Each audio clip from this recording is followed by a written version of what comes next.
Racing isn't easy, but experiencing it is.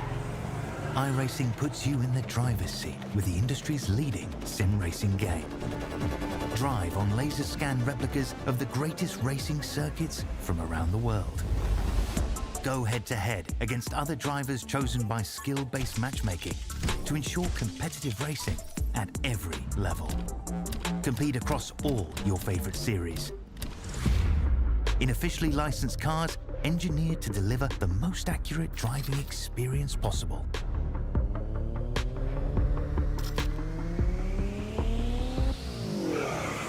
Join a race or host your own with players from across the globe. Race against the computer or in a league with friends. Feel the thrill behind the wheel. Visit iRacing.com.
Good evening, good morning, good afternoon, ladies and gentlemen, and welcome back to the V8 Veterans channel here for the Racecraft Simulations V8 Veterans Split 2 action of Season 23, round number 6 this week at Winton Motor Raceway. I'm your commentator here tonight, Hamish Munro, joined once again through sight and sound, the great Brett Fisher alongside. Brett, I know the words you've got lined up right now. I'm not going to steal your thunder, but I have a feeling you're going to be correct in the statement you're about to make.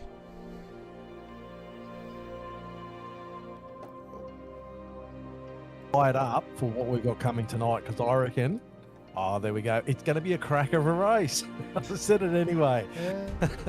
How are you, Hamish? I'm good, thanks, mate. I'm good. I'm excited for tonight's race. I love Winton. This is one of my favourite circuits to race. I know it's a bit of a contentious pick to have as one of your personal favourites to drive, but I love Winton. It has a very, very special place in my heart, and it's a track that it's one of the few tracks I've actually taken a win at before. I really, really enjoy this place. It has got a certain rhythm about it, a certain je ne sais quoi, as they may say. But it comes down to how much, can you find that through the roar of the engines and through the squeaks of birds and the roars of fans, can you find that little bit of rhythm in all of that to get yourself set up for what is one of the toughest circuits to set a clean lap time in. We come into this round with Jim Caparona still leading the championship, a bit of a chink in the armour from last week, though he is on the back foot coming into Winton, needs a strong round tonight, cannot afford a mistake, cannot afford to get caught out in trouble. If he does, it's going to put the pressure on him leading forward to Mosport next week and in the final couple of rounds after that. We'll have a quick gander at the track. Of course, it started out as a club circuit up in the northeast of Victoria on the border of Albury-Wodonga not too far south, about half an hour away from Albury Wodonga. And as I said, it's a place that's very special in my heart, Brett. I'm sure you've been here a couple of times from Yep. many years ago. And it's, if you ever get the chance to actually see a race here, there's something about it. It has that. You can go there in the modern day, and it feels like a mid-80s, mid-90s local race meet. It just feels like country racing at its finest. It all starts out on the main straight. This is the newest part of the circuit. This sort of little back section. You start on that main straight. You head up towards 1 and 2 at the S's, where you go onto the old circuit.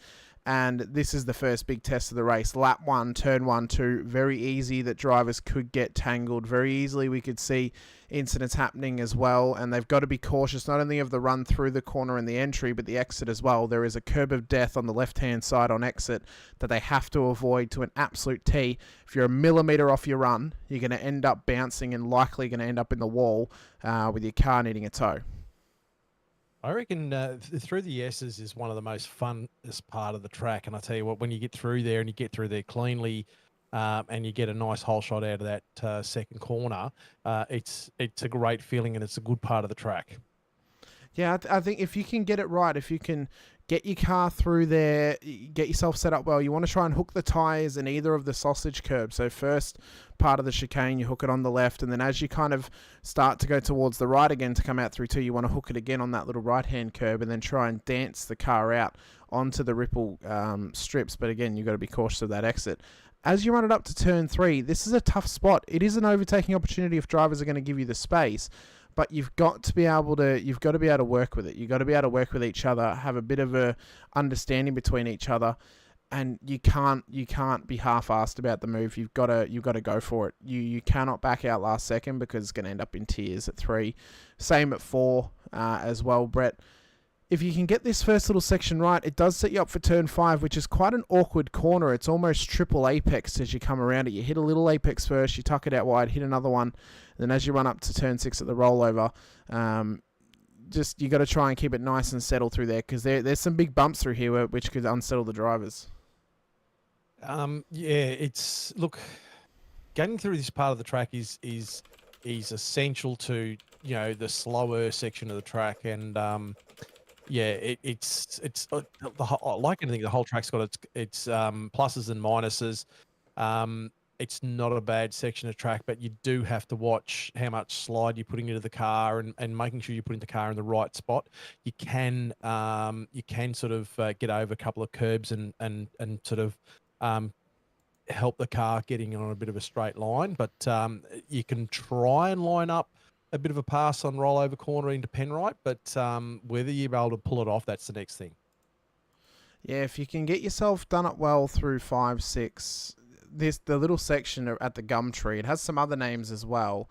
We're not going to mention those, but 7, 8, and 9, this is more or less second gear all the way around, trying to hook up the curb and just get the thing turned. It's the toughest part of the circuit. Your forearms are getting an absolute workout, Brett, and it's one where you've got to try and keep yourself in check as well through there. Well, I nicknamed the 6, 7, 8, and 9 stutter corner, or stutter corners, because I don't know how many people actually had stuttering and stuff like that, but I'll tell you now, last night and the last few tracks were getting a lot of stuttering, and I was copping a heap of stuttering, and by the end of the night, I was actually feeling a bit dizzy coming through this section of the track. Yeah, you feel like you're going round and round in circles. You just got to try and keep it nice and settled. As you exit that section there, you come round towards the new part of the circuit again, off the old club circuit, down at turn 10. Good overtaking opportunity. The run out of 9, you've got to be careful. The bump on exit again, you could really slip and slide it through there as well. 10, good passing opportunity, but you've really got to try and run side by side through turn 9 to make turn 10 a proper overtaking opportunity, because it lets you run side by side down that straight. It lets you tuck up the inside or out on the outside and force the driver on the inside of the corner to make that real tight run, which ruins their run down the straight.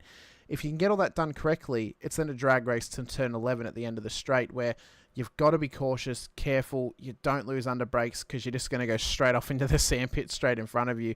These last 2 corners, though, tough section.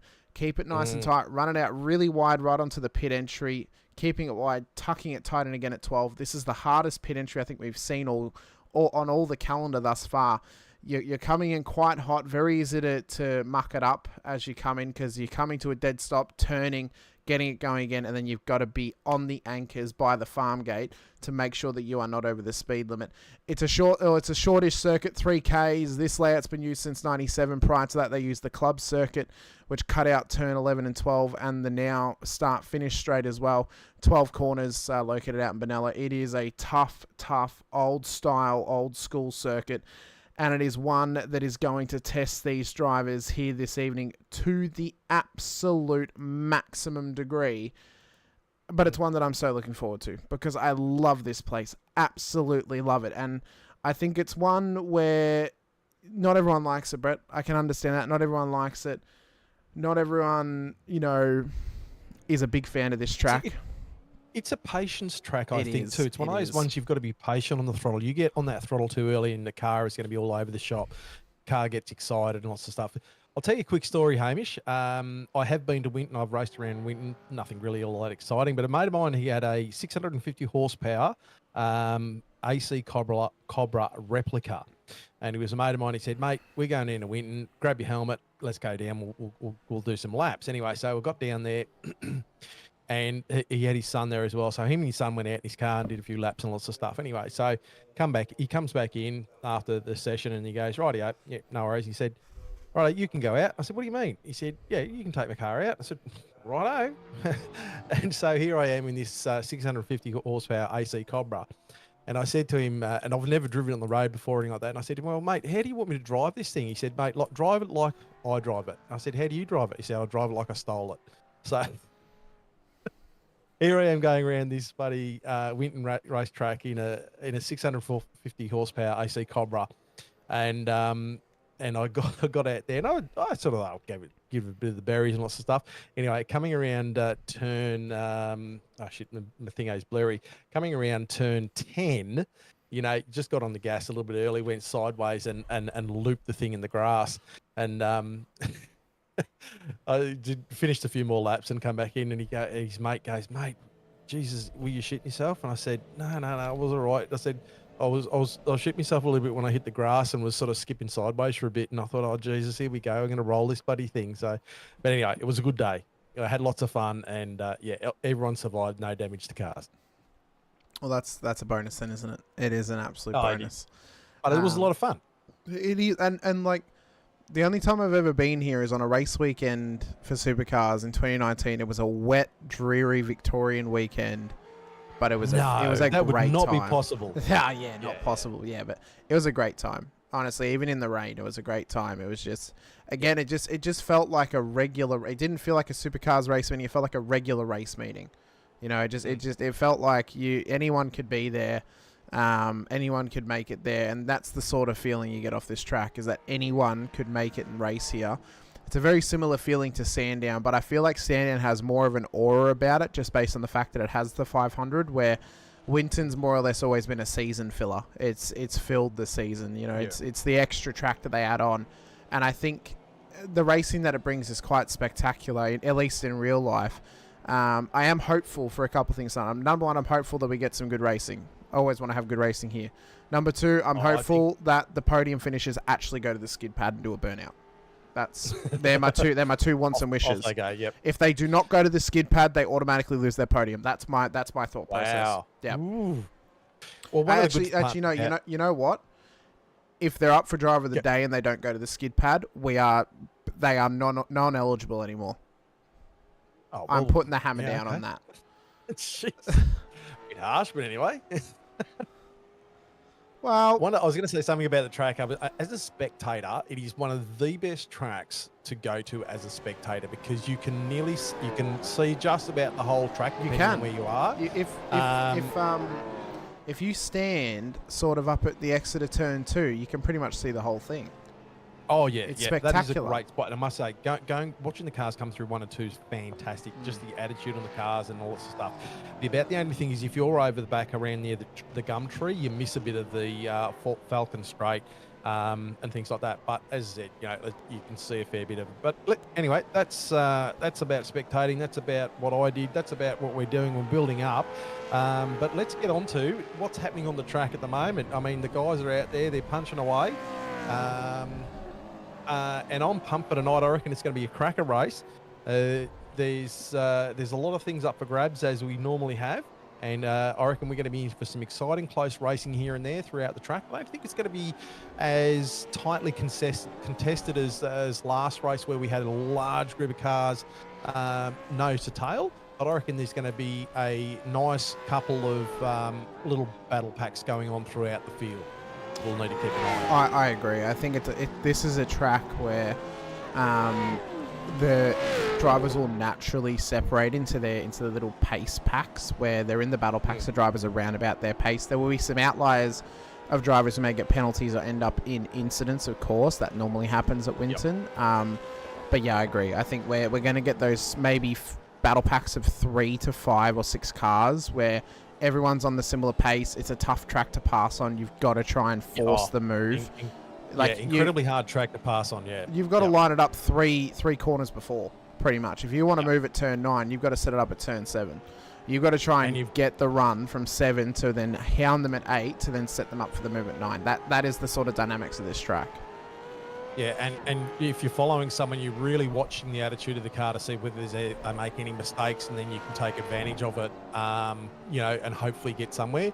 But yeah, we'll see what happens. It's a good day out there. It seems to be quite consistent weather we've been having on the tracks at the moment. There was some discussion we're going to see a bit of precipitation, but that has all been sort of cleared away. We must have had a bit of wind blow on, so we've got a nice day here for racing. Yeah, I think the fact that we don't have the wet weather tonight really pushes home the thought process that I have that if we are going to get rain this season, it will be at Interlagos in a couple of weeks. We spoke about it last week. I don't think motorsport's the right choice if it was going to get rain, just because it's chaotic already in the dry. Wet rain would make it worse, I think. And then Daytona you can't, because it's on a bowl, so they don't race in real life at the wet there. It wouldn't be realistic. So yeah, I think Interlagos is the next best option. It's a good track. You can race around there in the wet. It does its job, and it does its job well. I would not have liked to have seen Winton in full wet. Oh no, no. I saw it on Tuesday, and it was not the go. It was too wet. There were swimming pools between turn 1 and 2. It was not a good time whatsoever. But regardless, we're getting ready. Look, here we go. We're getting ready for the race start, ladies and gentlemen. And the starting grid will be as follows. Andrew Rushworth, Apex Esports League will start pole position here tonight. A great qualifying from Andrew. Puts it on pole ahead of Sean Vandermill in a 9.5 SimSport on the front row. Ricky Hyde, Damon Fisher. Sorry. Wow, my brain. Oh, there's a new Fisher. I'm not used to commentating on a Friday night. This is the issue. But Ricky Hyde, Damon Fisher on the second row. Lon Mackay and Tim Mulford for your third. Andrew Hoffman and Steve Lanyon will line up in P7 and P8 with Matt Muggleton and Brian Minogue for your top 10. Matt Scholes and Mikey Harland will then line up out of P11 and P12. Big news coming out this week for Mikey. He will join at Southern Cross Racing at the end of the season to help front that team alongside Hoffy. We'll see how they go working together this season whilst he's still a privateer, and then when he's in there as a full-fledged member of the team, and if he can help push them to the next level as well. Chris Blanchard, Reese Degoe, then in behind with Shane Randall and Dave Arney for your top 16. Poor qualifying from the championship leader, Jim Caparonis, here tonight. He'll have to really work from back in P17 to try and clinch home some good points. He'll start alongside Mick Clifton on the 9th row with Derek Lovegrove and Simon Haynes in behind. Paul Burns, Brent O'Brien will then make up the top 22 with Halil Cesar and Rick Viger for your top 24 with Matt Stores and Brett Taylor for the top 26. Brett Fisher, Peter Baxter for P27 and P28 with Jeremy Bush and Adrian Zeal for the top 30. Richard Barella, Scott Weston will then make up the back of the field. Matt Fu joined the wrong server, and Michael Quain will start at the back of the field. Our race controllers tonight, David Coleman, Tom Freeman, and Jamie Dyke as well. And a big thank you to them once again. And just a quick thing, we had 27 cars within a second of each other, and the whole field was covered by 1.6 seconds. That's ridiculous. Absolutely ridiculous. The fact they can be that close, but it's a track where times are super, super tight. Qualifying is imperative. So if you're in the position of Andrew Rushworth, who took an almighty podium position last week, and you start on pole this week with a former race winner this season, the pressure all of a sudden is on you. What can Ricky Hyde do tonight? We know that he's been strong as well. He's yet to get that first race win of the season. He could be hopeful tonight. And then maybe an X factor up here as well. There's a couple of them. Damon Fisher, he's been a bit strong the last few weeks. We'll see how he does for Team AJR. Yep. Lorne Mackay as well, former race winner, former Split 1 driver. And then Tim Mulford of Phoenix Racing Team as well. Keep an eye on them. Hoffy as well. He's on the rise again after last week's front row start. And then Steve Lanyon. We know how good his best is. It's whether his best is going to be turned on tonight. That is the question as well. With guys like Muggleton, Harlan, Scholes, Randall, DeGoey, Caperonis starting further back in the field, as well as Burns and O'Brien. It's going to be a night for pushing forward as the revs rise. Let's go, Winton. Before the run towards turn one, and we are underway. Quite possibly a jump start further back in the field. And Rushworth has bogged it right up off the line as we run towards 1 and 2. Can they keep it clean off the start? Vandermeulen's taken the lead. Hyde, Fisher, Mulford, Rushworth, the top 5. Lanyon tucks in behind them. What a start. We've made it, I think, relatively clean through the first couple of corners, which is good to see. Caperonis already gone for a move early here on Randall as we run down towards turn 4. They just need to get into their rhythm now. Can't afford to push too early. And for Caperonis, he's going to make up spots as quick as he can tonight, Brett. He's got pace, but he's got to be patient because it's a long, long race to come with many, many laps to make moves. As Randall comes in, there's a bit of contact. Door to door. Well, he's gotten through, but they've made contact with O'Brien as well, dropping spots in behind them. I think there's been another one further back too, possibly. But it's just a scramble for position, and I think then Randall, unfortunately, just maybe getting a little bit overzealous. I think Weston's off track too. But it seemed maybe Randall just didn't quite have the spatial awareness that he needed to get past and made some contact. We'll see what RC say about it. Well, everyone got a great start there, and we got through those few corners, and then the field compressed coming into turn 7, and that's when all hell broke loose, and we started to see a bit of competition and people jostling for placing. As we see Vandermeulen come through for the second lap, he's got a nice little lead there, just under a second away. Oh wait, Caperonis is in as well as Arnie. Could this be a mistake now? They're coming in on lap 1. I didn't see any big damage on Caperonis' car. We'll see how this plays out. Hopefully it is just to fix the car and not for any reason other than that. He's copped a meatball for some reason. I'm not sure. I don't know. I mean, it was pretty minor contact. One thing that we do need, one X factor we do need to mention tonight as well. Actually, there was a mistake with the server on Thursday. Every driver, instead of having one fast repair, has unlimited. So if they crash, it means they get the bonus of continuing on pretty much every single time. Thanks, Logan. Appreciate it. Mulford on the back of Fisher, so he's under a bit of pressure from Mulford at the moment. Mackay on the back of Rushworth and Minogue, got that name right. So we've got a few little challenges throughout the field here. Scholes on Hoffman, Randall on Blanchard, but I think that might be relegated null and void shortly. Haynes on the back of Viger. Cesar on Lovegrove, and as we go further down the field, we've got a few more races compressing. I just done the fastest lap of the race.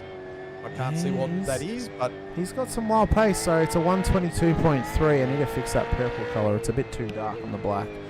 It's a 122.3. If you guys want to follow along as well with the live timing too, we'll put in the chat for you.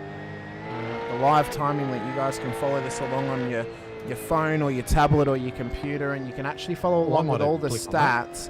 It will give you sector times, lap times, gaps, everything you might need to follow along as a statistician, and it will do you a big old benefit to sit with it. Further back though, I was about to say, Lorne Mackay right on the back of Andrew Rushworth, Minogue on this too. What sort of pressure now do we think that Rushy's feeling? Because that poor start, you wouldn't want it to get to him. I mean, it was a great qualifying. Wasn't the best start that he'd hoped for. I think now he's just got to push on and just try and hit his marks. He cannot afford to let this overlap him. Look, early on you'd have to give yourself an uppercut for having a poor start, but you've got to then really compose yourself and get yourself focused on going forward, getting yourself, you can do the time, you know, so it's just a matter of getting your head focused back in the game. Don't worry about what's behind you. Try and focus and go forward. All right, as we continue our battle on. Yeah, I understand Split 4 had one fast repair. Split 2's, there was a mistake when setting up the server. That was not a part of SupRegs at all. They weren't supposed to have that. That was just that was a mistake. It happens from time to time. We've had it happen before, Brett, in Split. I think in every Split one time before, every Split had unlimited fast repairs. Yeah. As a mistake, as Mackay maybe getting a little bit pushy there on the back of Rushworth, makes the mistake at 3, drops a couple of spots to Minogue and Muggleton. Oh, gee, Muggleton's been on the rise. First driver this season to get 2 race wins. He's etching closer and closer to the lead of the championship. If there were 2 drop rounds taken, he would be right in the hunt at this point of the season. He'll be looking forward to push forward too. Like he's in a reasonable position at the moment, but he would want to see that car up further in the field, I would think. Let's try and pick a good car for this, because Hamish, you're going to put the link in the chat. I've done that. Click on live chat and you'll find it. I can send it to you if you like. Oh, that'd be good. Thanks. Yeah, I'll send it to you. Okay, that. All right. Cheers. Thanks, buddy. No worries. It's also one of the rare occasions where I actually somewhat competitively know how to actually cut a lap around the track we're racing at. So we can actually do somewhat of a lap tour as we ride on board with Matt Scholes. So as we come down this main straight, Brett, pretty much you're just trying to get this car up to pace as much as possible. Get up the gearbox, up to 6th gear. Once you see this white line, you're going down the box to 3rd. Some drivers during practice are trying 4th. I found it was bogging up a little bit through 1 and 2s. I found 3rd was better when I've done laps here previously in this car. As you're coming up to 3, trying to get 3rd again, just tuck in nice and tight. He was a little bit wide on apex then, but that's fine. He's following cars. He's not giving up too much time. Some drivers short shifting to 4th through here. I always stayed 3rd. I just found I got the better drive out the corner.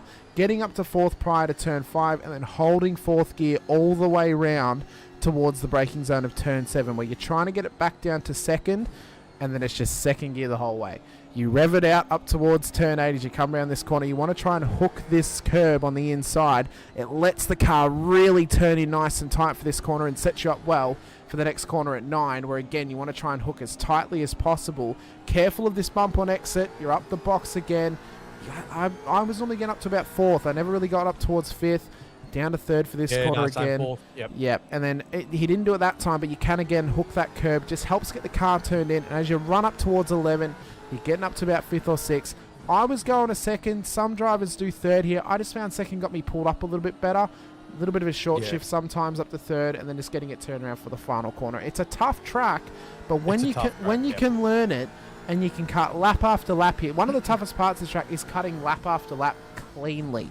That is one of the toughest parts. Shane Randall into pit lane, drive-through penalty for the contact with Jim Caparonis, which I think is acceptable because Jim has ended up towards the back of the field. Now, yes, he pit on lap 1, but I think they found, because it then kind of was domino affecting with one of those SLS cars, I think it might have been Reese DeGoey and Brent O'Brien, they felt that the move with Randall was a little bit overzealous on lap 1. I think if it was just Jim that was involved and he dropped 1 spot, maybe just a redress and a post-race points penalty on a different occasion. Sorry, Hamish, I'm just trying to get...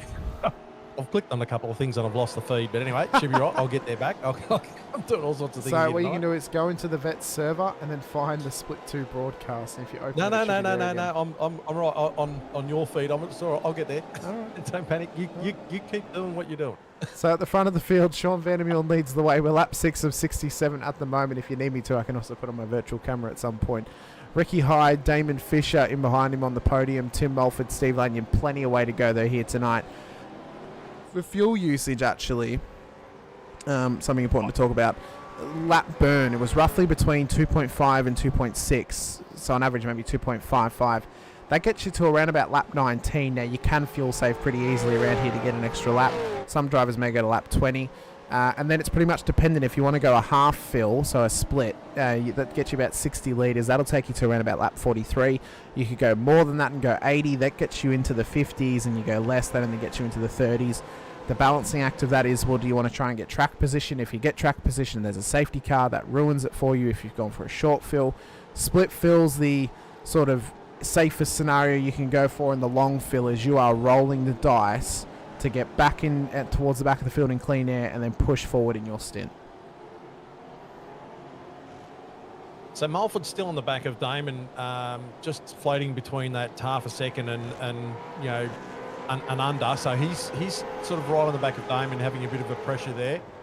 Mikey Harland, he's also having a bit of a challenge. Rick Liger, Simon Haynes and Paul Burns, and Brett Taylor, probably the closest battles at the moment on the field. So the field's spreading out a little bit, but that's okay. It'll definitely group up, and we'll definitely have some good battle packs going on.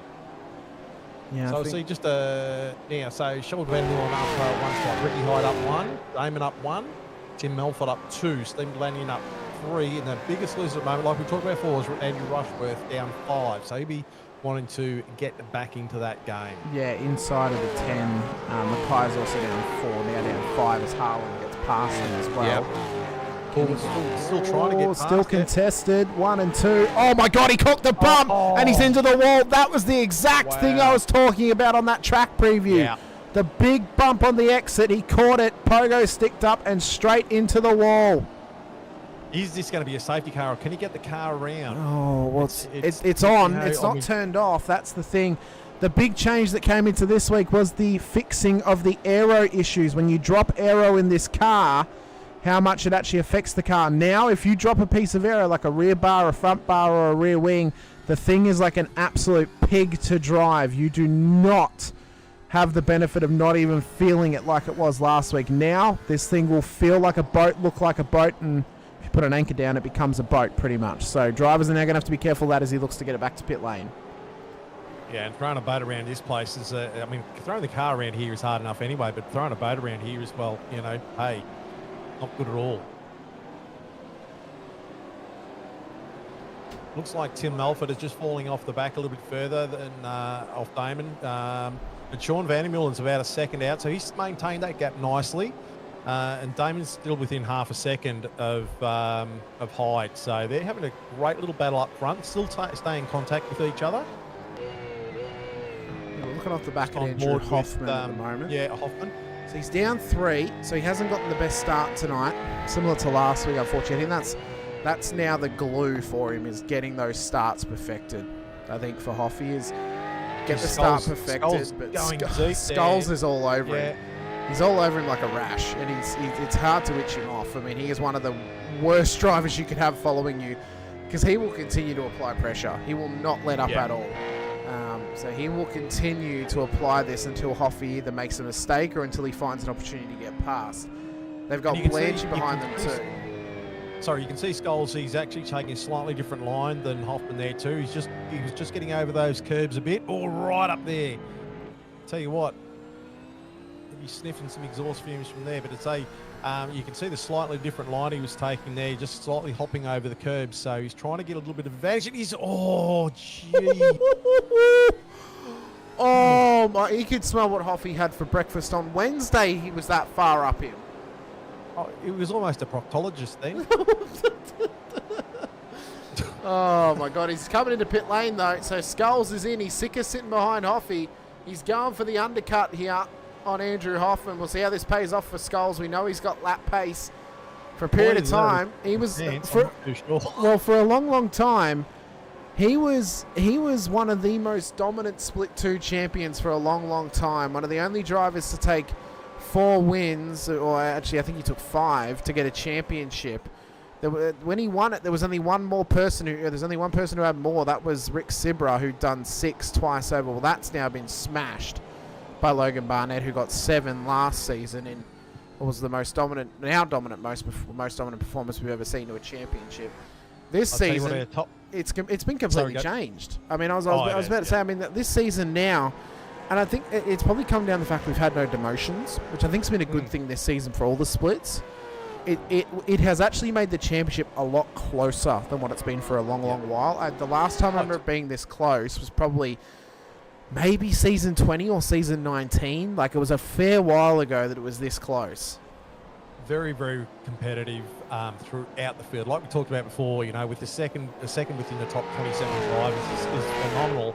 But I've been saying, have a look at this top pack now. It's actually starting to compress again. So, you know, Hyde's within half a second. Fisher's within just over a half a second, and Mulford is just between 3/4 of a second. So these guys up front, no one's lost contact. They're staying well within contact, and there's some great battling going up here. They haven't started fighting yet, but they're starting to get close. They're having something happen. Well, talk about getting close. Andrew Rushworth is hot on the heels of Steve Lanyon at the moment in the battle for P5. So we mentioned these tight little battle packs that begin to form. It's the Winton factor. You get a couple of cars here, you get another couple of cars there, and they all start to fight within themselves for position, and these battle packs will change up throughout the race as the strategies differ across the field. That'll then put certain cars in other battle packs with other drivers. It's how well you survive against these combinations that you're battling that will then determine where you end up at the end of the race. If you can, the best drivers here are the ones who can battle against just about anyone out there. So this is going to be a tough night. It's a long race. I mean, 200 Ks. It doesn't feel like a long race. You take this, you take this length of race to a track like Donington. Doesn't feel long at all. Winton, you feel like you're doing 300 Ks when you do 250 here. You will feel it in your arms, in your ass, in your back. You'll feel it everywhere, lap after lap. It is a long race, and I think it's compounded with the fact that it's so many laps. 67 laps. It feels like eternity. Well, I'll tell you what, Hoffman nearly felt skulls in his ass before, but anyway, we'll move on from that one. But look, yeah, I mean, and as a saying, we haven't got a whole pack, whole field compressed, but there are pockets where things are happening, and then we look again up further to the front, the things are closing even further. So, but you can see gaps all the way through the field, closing and closing and opening up again, where there's battle packs all the way up and down. So there's a lot of exciting racing coming here. 12 laps down of 67 laps so far, and we're still in for a cracker, I think. Yeah, I think we're still in for one hell of a fight here this evening. The biggest loser thus far in this race, in terms of having an incident, Lorne Mackay down 27 positions in P32. It's a real shame that's happened. Caperonis is down 12. He has pit, but he pit on lap 1, so unfortunately he's also going to be down the order. But we'll see how much he can make up across this race. He can still make up positions based on his pace alone and mistakes made from the rest of the field as well, Brett. He's not out of the top 15 just yet necessarily. He can definitely be within the conversation. Same thing with Shane Randall, but does he have the pace of Caperonis? We'll have to wait and see. Dave Arney as well has come through for a drive-through. Scholes is down there after an early pit stop as well. The differentials as Tagoe comes in, so O'Brien gets released. The differentials of strategies tonight, they're going to be vast compared to last week at Barber. It is going to be a vast difference tonight on strategies, whether you come in early, you do a big fill, you go long, you come in right at the end of the tank, you go short, or whatever it is. So there's many combinations of strategies in this field that will change up the order of this race drastically all throughout, and we're only going to have the proper answers of who's within this battle pretty much up until the last car comes in for a pit stop. That's when we're going to know. The field gets cleansed. Yeah. That's when we're going to know where the beds lie and how many have made them. Well, you talked about before the biggest losers, and I just want to point out the winners at the moment is Rick Viger up 11 and myself up 11. How good am I? And Brent O'Brien up 10. So they're the biggest winners at the moment. And I'm not saying I'm a winner, but at the moment I am. Well, I mean, if you can do well tonight, Brett, you can find yourself in actually a pretty respectable position in the championship. You've not really had a too poor of a round thus far this season. You've been sitting right where you wanted to be, mid-pack, maybe between P15, P12 most weeks. And you're getting faster and you're racing against the guys you want to be racing against. The more season you can get, or more seasons you can get, the more races you can get racing in this mid-pack, the better you're going to get across the seasons. And eventually you're going to be racing for top 10 spots. Yeah, and I struggled with, when I started practicing and stuff like that, I struggled really getting a decent time out, and I really fought all week to try and find something. And only the last day I sort of started to feel something. And as the laps wound on, I found different things and was able to drive the car a little bit better.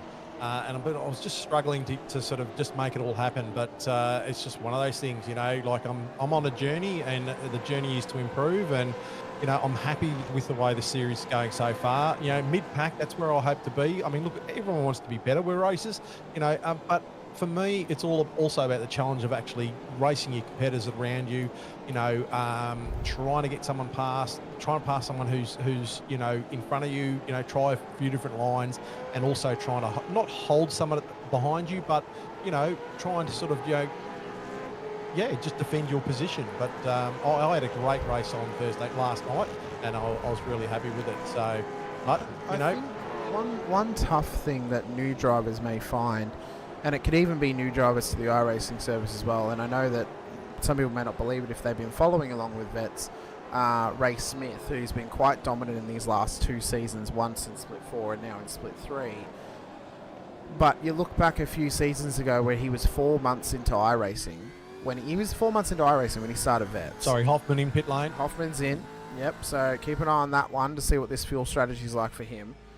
He was 4 months in. He had very high expectations of himself, which he still does, but he can actually match those expectations now. But he was scared to drive around other cars because he came from a bike racing background. So Ray was very scared of driving door to door. The more races he's done and the more chances he's given himself, the more comfortable he's gotten, and it's proven on track.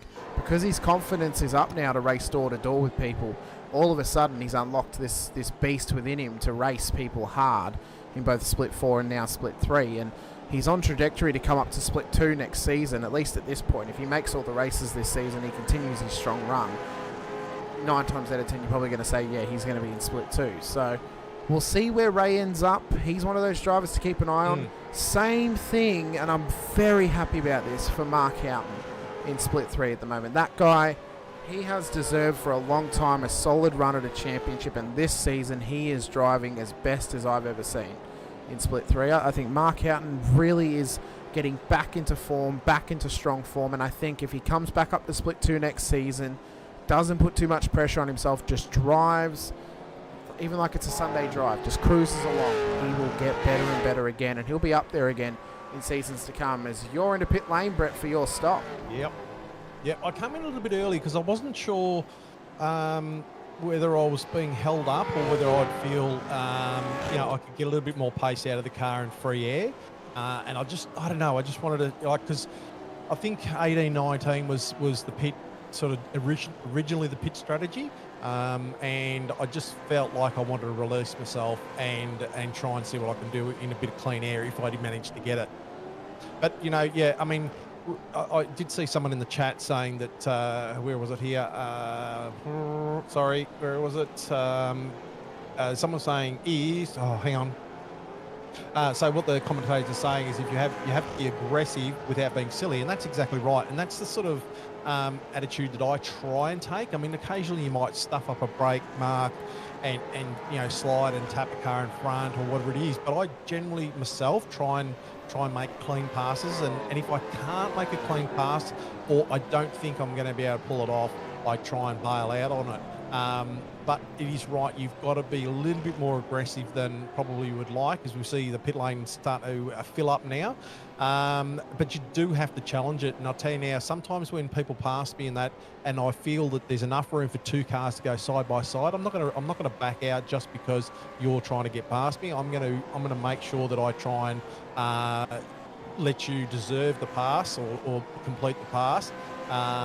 And I will try and fight you until I can, but without putting myself or the other person in danger. Yeah, you know, we often talk about it. We often talk about it as that you've got to drive calculated but consistent. So when we say calculated, we mean when, especially around here, for example, you have to calculate and plan your pass, because there's no room for just taking a send. There's no room for just going for it and just putting it in there and trying to hoping that it fits, pretty much. Tell you what, we have missed this, but Hyde has actually pulled away from Vandermeulen in 2 seconds, and Damon's now closed right up in the back, under half a second of Vandermeulen. So this is interesting here. So Vandermeulen's in. No, Hyde's in. Vandermeulen's also in. Vandermeulen's also in. So is Damon as well. Yeah, sorry. Andrew Rushworth's in. So we're at lap 17. Harlan keeps going. Thank God you're here, Hamish. It'd be a total shit show. Harlan keeps going in his Mark Larkham-inspired livery, harkening back to one of his first jobs as a livery designer. So he's paying homage to Mark by Penny's car. Look like the Great old looking Mitre livery 10 too. AU car. Yeah, it looks good. Yeah. Looks good. Great looking livery. Yeah, he wasn't happy with how the Mustang came out, but I think it looks good. I think it looks very nice. Okay. Very classy on the side. So, he So now we're starting leads to the get way. through. Yeah, we're starting to get through our pits. We've probably got around about how many? Probably about 2 laps or so before the apart Fully from the crazy big fuel savers and maybe Jim who pit on lap 1. So it's yeah, it's I think we've got half the field who've pretty much pit thus far.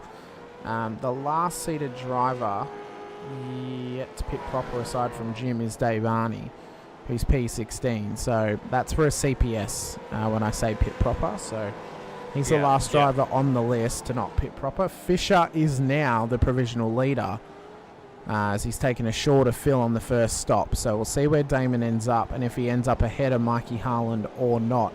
He was ahead of him when he came into pits, but this is now going to be dependent on how much fuel Mikey takes. Blanchard is hot on his heels at the front, but all 3 of these guys are big fuel savers. Harland, Blanchard, O'Brien. Blanchard and O'Brien, probably the 2 biggest proven fuel savers in the field. I mean, we've seen O'Brien do ridiculous things when it comes to fuel saving. The same goes for Chris Blanchard. So these 2 could go. Yep, Burns, Lovegrove, and Stoyles in the pit lane as well. So watch these guys to go far. Rick Feig has been known to fuel save from time to time as well, as has Simon Haynes. Good to see Brett Taylor up inside of the top 10. He goes quite unsung here in Vets, but Brett is honestly one of the nicest guys you can meet in the field. And if anyone out there I would want to get their first top 10 or a top 5 or a podium, it's this guy. He is one of the nicest guys you can speak to. And you know what? Outside of my own team and now yourself, Brett, I want to see Brett Taylor get a podium here in Split 2. Ah, cool. Yep. That'd be nice to see everyone win lotto. Yeah, everyone, you get a podium. You get a podium. Yeah, everyone gets a podium. Look, you know, Dane, look, and Dane saying like nothing like Hoffy. Trust me, Dane, Brenton, and Chris are ridiculous at fuel saving. Hoffy's very good at fuel saving. Brendan O'Brien and Chris Blanchard are also ridiculous as well. They are mega. Very, very mega. Well, I haven't learned to drive the car properly yet, so I don't know how to fuel save, but, you know, maybe that's one of the things in the coming season that I learn to do, but I'm just trying to concentrate on driving the car efficiently at the moment. But there's so many things that you can improve on, and I think that's one of the things that excites me about it is that it is a journey, as I said before, you know, and you learn different things. Brett Taylor and Pete Baxter and Scotty Weston in pit lane and Shane Randall in pit lane. Yep, so Randall in with Weston, Baxter, Taylor, Haynes and Blanchard. We'll see where Randall ends up. He may go for a long fill here, Brett, because of course he was at the back of the field thanks to a drive-through, so he may now go for a long stint. Maybe hope for a safety car. Who's fuel saving, Wayne? The top 5 are right now: Mikey Harlan, Brenton O'Brien, Rick Feiger, Jeremy Bush, Richard Barella, and Damon. Richard Barella. Those 5 have saved enough to go an extra lap on the predicted fuel. Just seen Hyde do the fastest lap of the race.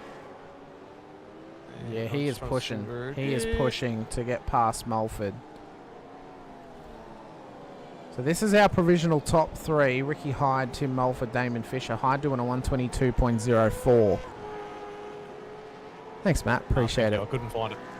Mikey Harland is in. Does Brenton follow? He does. You'd say Rick, Jeremy, and Richard Barella are also all going to come in as well, because I don't see a world where they save enough to go another lap. That would be ridiculous. Yep. Jeremy's in. Richard as well. Straight in. So Damon Fisher looks to take the lead of this race as he runs around the final couple of corners. And one thing that was in the sup-regs this week, Brett, was drivers exiting pit lane do not have the right of way when they exit pits. So they have to merge safely with the oncoming traffic down towards turn 1, which means you can't just bomb it up the inside at turn 1 and hope the other person's going to give you the spot. The fast car has the right of way. It's a tough order. Great to see Damon out in front. I would like to have known what his pit stop time was. I probably should be able to have a look at it, shouldn't I? Pit time. compared to others. So Damon up top. Sorry, I'm really good at this. So 21.89 for his pit stop. So it was shorter. Obviously, it was shorter. So it'd be interesting to see how that plays out for him. Yeah, we'll see. I mean, he's got to gain 4 seconds over Mulford to make this worth it. He's got to get a 7-second gap over Hyde to make this worth it as well. So it's a tough game. You never know what happens. It is a tough game, and you can see the field slightly compressing in certain sections throughout the track now. So there's a few little groups starting to brew away. Yeah, look at where Kappa is now. He still needs his 2 compulsory stops, mind you. He came in on lap 1, so he needs to. And I've had word that was actually a mistake. He did not mean to come in on lap 1. He meant to keep going. Really? Yep. He unfortunately he races in another league where you can pit on any lap, and I think he just went through the moment that happened as well. I think his wires just got a little bit crossed, and Still driving well though. You know, I mean. It's great to see Jim. I mean, I know the last couple of races he's had a bit of a kerfuffle and things like that, but he's still driving well. He's still putting the car up the top end of the field.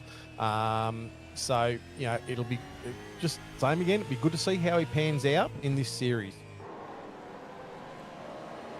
Not trying to put the Mozza in at all. No. But Harlan within half a second behind Caperonis. So we've got Scholes on the back of O'Brien. So he's under half a second there. Zeal on the back of me. What is he doing there? And Simon Haynes on the back of Zippy. So there's a great little pack there going. Baxter on the back of Weston.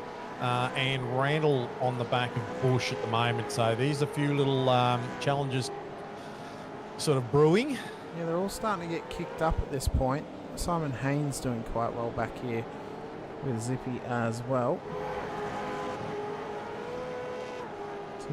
This was a great little battle actually in low mid pack, and this pack right here was just it proved to me that it was just an incredibly hard track to pass. There was just not much opportunity at all. Simon having a bit of a look on Zippy there. All right, well, I was wrong about the sup regs. I was told something different, so don't mind me about the blend line. Oh, we just seen someone skid off in the background there. Who was that? Stoyles? Was that Matt Stoyles? It was. He's kept going. He had a big lock up. Yep.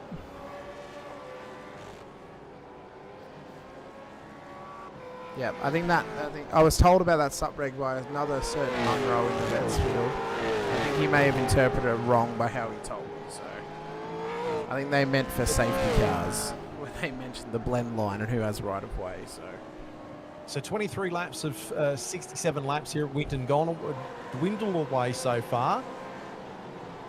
Yeah, I mean, we've cut through these laps relatively quickly. No safety cars just yet either, which is good to see. We like green flag running as well. Mark is exactly right. 1% errors mean everything in this split. It's exactly right, Marky. 1% is a massive, and we've spoken about a lot of times in previous seasons. Myself and Scott Gamble, when he's previously been in the room, yourself and I, Brett, this season as well. We're looking to find those 100% drivers, and it's the 1% that some drivers lack that can cost them all throughout a season. That's nothing personal to them. It's across the board. It is across the board.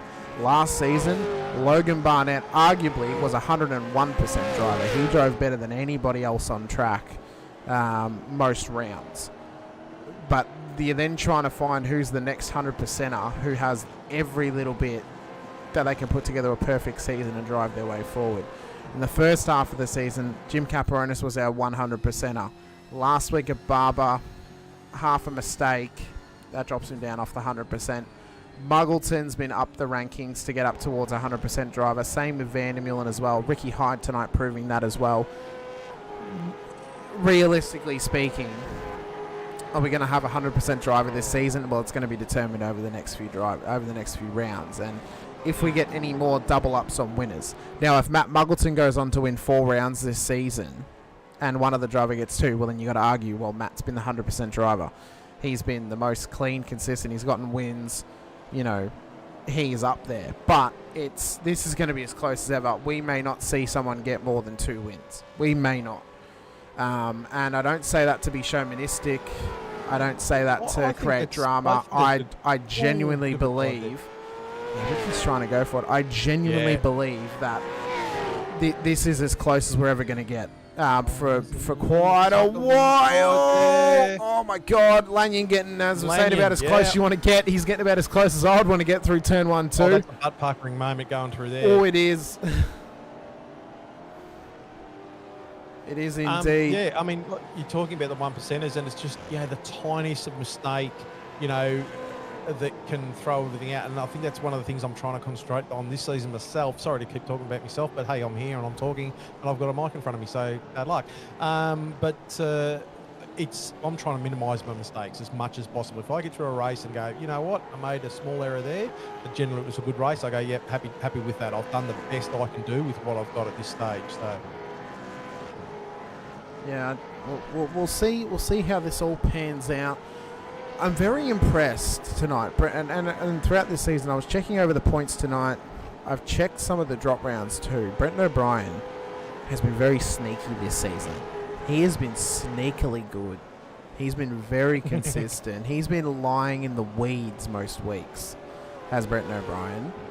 Do not be surprised if he is within the top 5 at the end of the season, just based on sneaky consistency. This guy is lurking. Every week we brush over his name, and I feel bad, but we brush over his name, but he's always there. He is. We often compare them to Gary Buckland of the past, but genuinely, Brenton O'Brien has been uber consistent. I just wanted to shout it out because we haven't really shouted it out this season. He has been at his best for a while, and he's been very, very sneaky, and it's good to see. And that's all he's got to keep on doing. Consistency breeds champions. That's right. That's right. If you're consistent and all sorts of stuff, well, you're going to come out on top at the end of the day. So it's really, really good. Field sort of spreading out a little bit, although we are still having a few challenges here and there throughout the field. And one of the closest ones is we've just been watching this one here between Viger and Brenton O'Brien. Next one down there is Haynes and Taylor. They're fairly close to each other back further in the pack in 22nd and 23rd. So Ziggly's coming under a fair bit of pressure at the moment from 2 cars behind him. Oh, I did not mean to click on that. I wanted to keep it on Zeal. But in saying that, where is Damon Fisher gone? Oh, no! Our race leader has... I think he's disappeared. I think he's disappeared out of existence. Oh. I have a feeling that someone may have caught him with a line and maybe just reeled him in.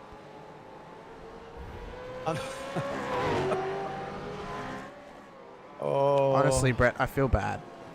Yeah, no, I do too. Look, unfortunately, and I do know what happened to him. Unfortunately, he had a PC failure, a PC crash, and I'm actually gutted for him because I thought he was in for a good chance for at least a top 5 tonight. Could have even been better, and I would have loved to have seen how that played out. So my heart goes out to me, bro. Unfortunately, not being able to complete the race because it was a PC failure. But he was having a cracker. He was up there, and he was, I was really wanting to see how he's going to fare out there. Oh, Adrian Zeal and Hyde's now on the back of Mulford as well. So Zippy's got some pressure here and behind from Haynes. Scholes has got a bit of pressure here from Reese DeGoey and Andrew Hoffman, and then we mentioned it, Tim Mulford and Ricky Hyde. I mean, look at this pressure. Look at Hyde. Look at the pressure. He really wants this. He does. He really does. Oh, look at this great contesting. Have a looking up on the inside, decides to back out.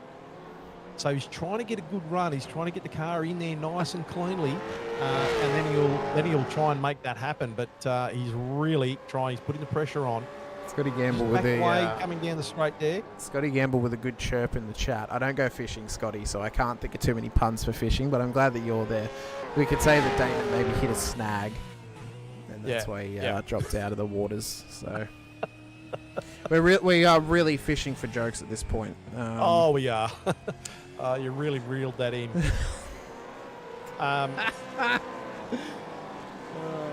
Scholes looks like DeGoey just got past. I think DeGoey just got past. Yeah, look, we're very tight through here. Hoffman having a bit of a poke on the inside there as well. So this pack's really compressed in a few corners. I wonder whether someone's made a bit of an error and it's compressed the field. But these guys now from DeGoey, Scholes, Hoffman and Blanchard showing a great little challenge here. Hyde still challenging up the front too. I don't know. I mean, Ricky's hungry to get past. He's often quite hungry to make overtakes. Big move on the outside. And Tim playing the smart game there, but Ricky is Ricky has done that to almost perfection. So I thought Tim then was going to do the best defensive acumen you can do to that corner. You park it pretty much on the right-hand side of the road, and then you brake a bit heavier mid-corner, and it stops the over-under. But I think Ricky then just kind of forced the door open and started to move on through before he realised he couldn't get by Tim, so he's had to back out of it for now.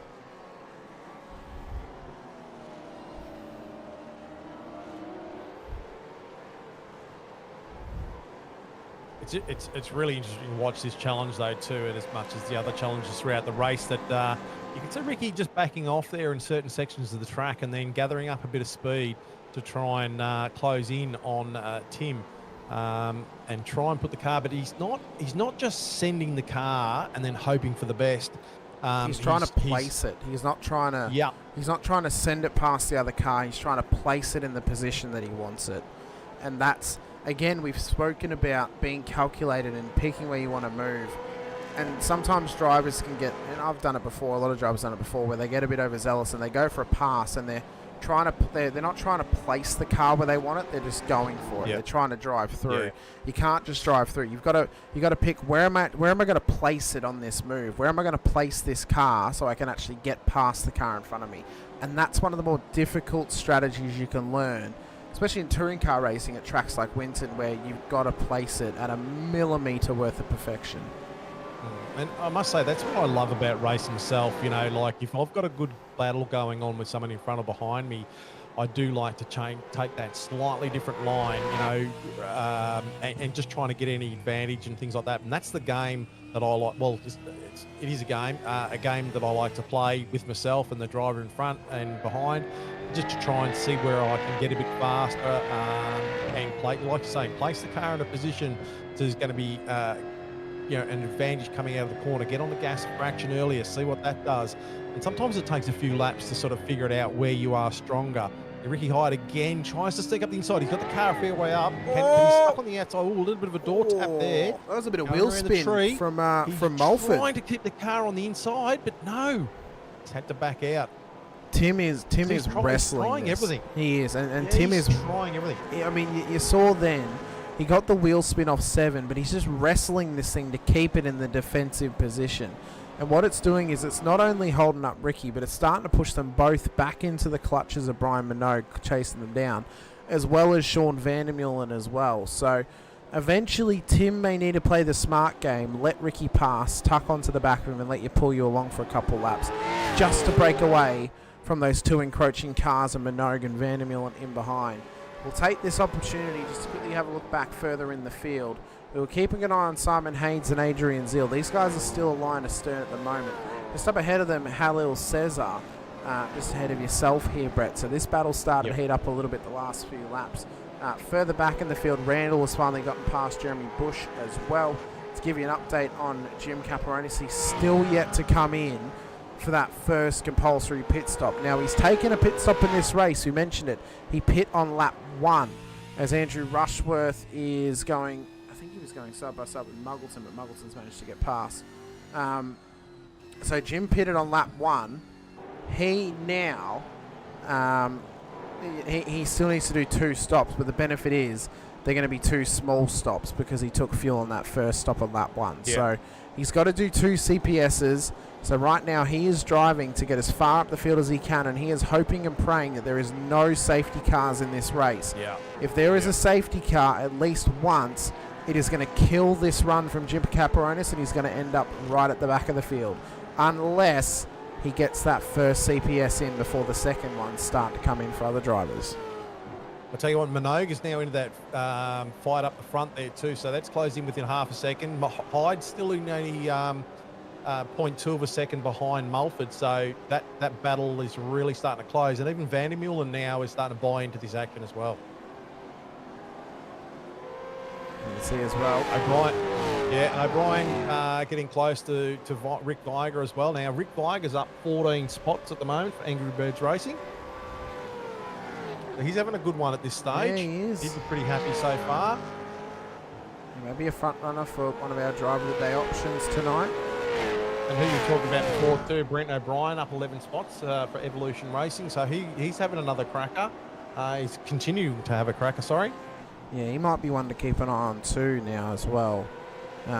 We've got to think about who's ineligible. So, Caperonis, Harland, Rushworth, I think Minogue, and De Goey, and there's one more. I think it's either Muggleton or Vandermeulen possibly, who've gotten Driver of the Day awards thus far this season. So we got to think about who's eligible and who's ineligible, and then shuffle them out from there.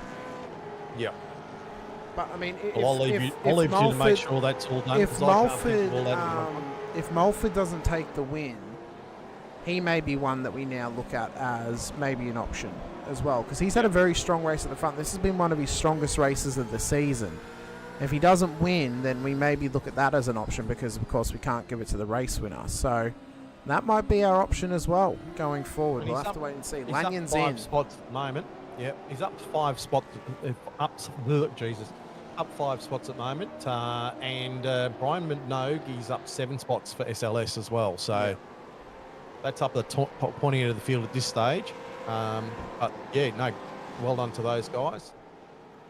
So we are getting into the halfway point of our race here this evening as well, and we've had no safety cars up to this point, so we're going to take this opportunity to give thanks to our title sponsors, Racecraft Simulations, by taking a scheduled ad break. If you live in the WA area, head over to 16 Grogan Road, Perth Airport, visit John and the team at Racecraft Simulations and have a chat to them. Test out some of the rigs they've got on the floor. If you've got a bit of spare coin, maybe even buy one for yourself as well. And if you've somehow got the cash, maybe even invest in that PT1.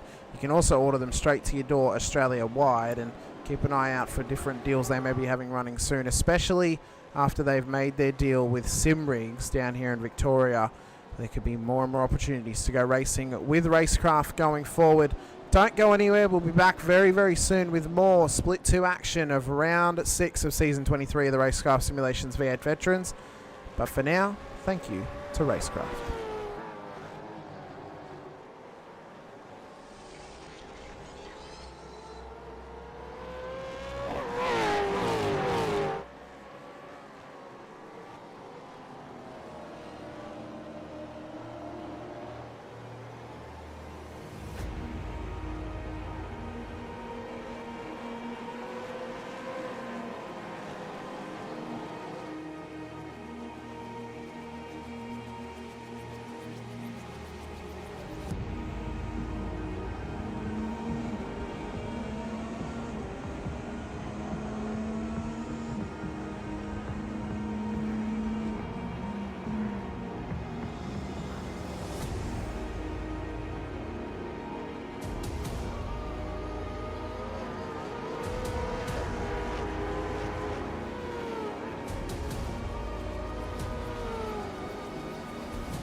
Welcome back, ladies and gentlemen, to the Racecraft Simulations V8 Veterans Split 2 action of Round 6 at Winton Motor Raceway for Season 23 here this evening. A big thank you has to go out to Racecraft Simulations, the title sponsors. I'll mention that address again, 16 Grogan Road, Perth Airport, if you're in the WA area.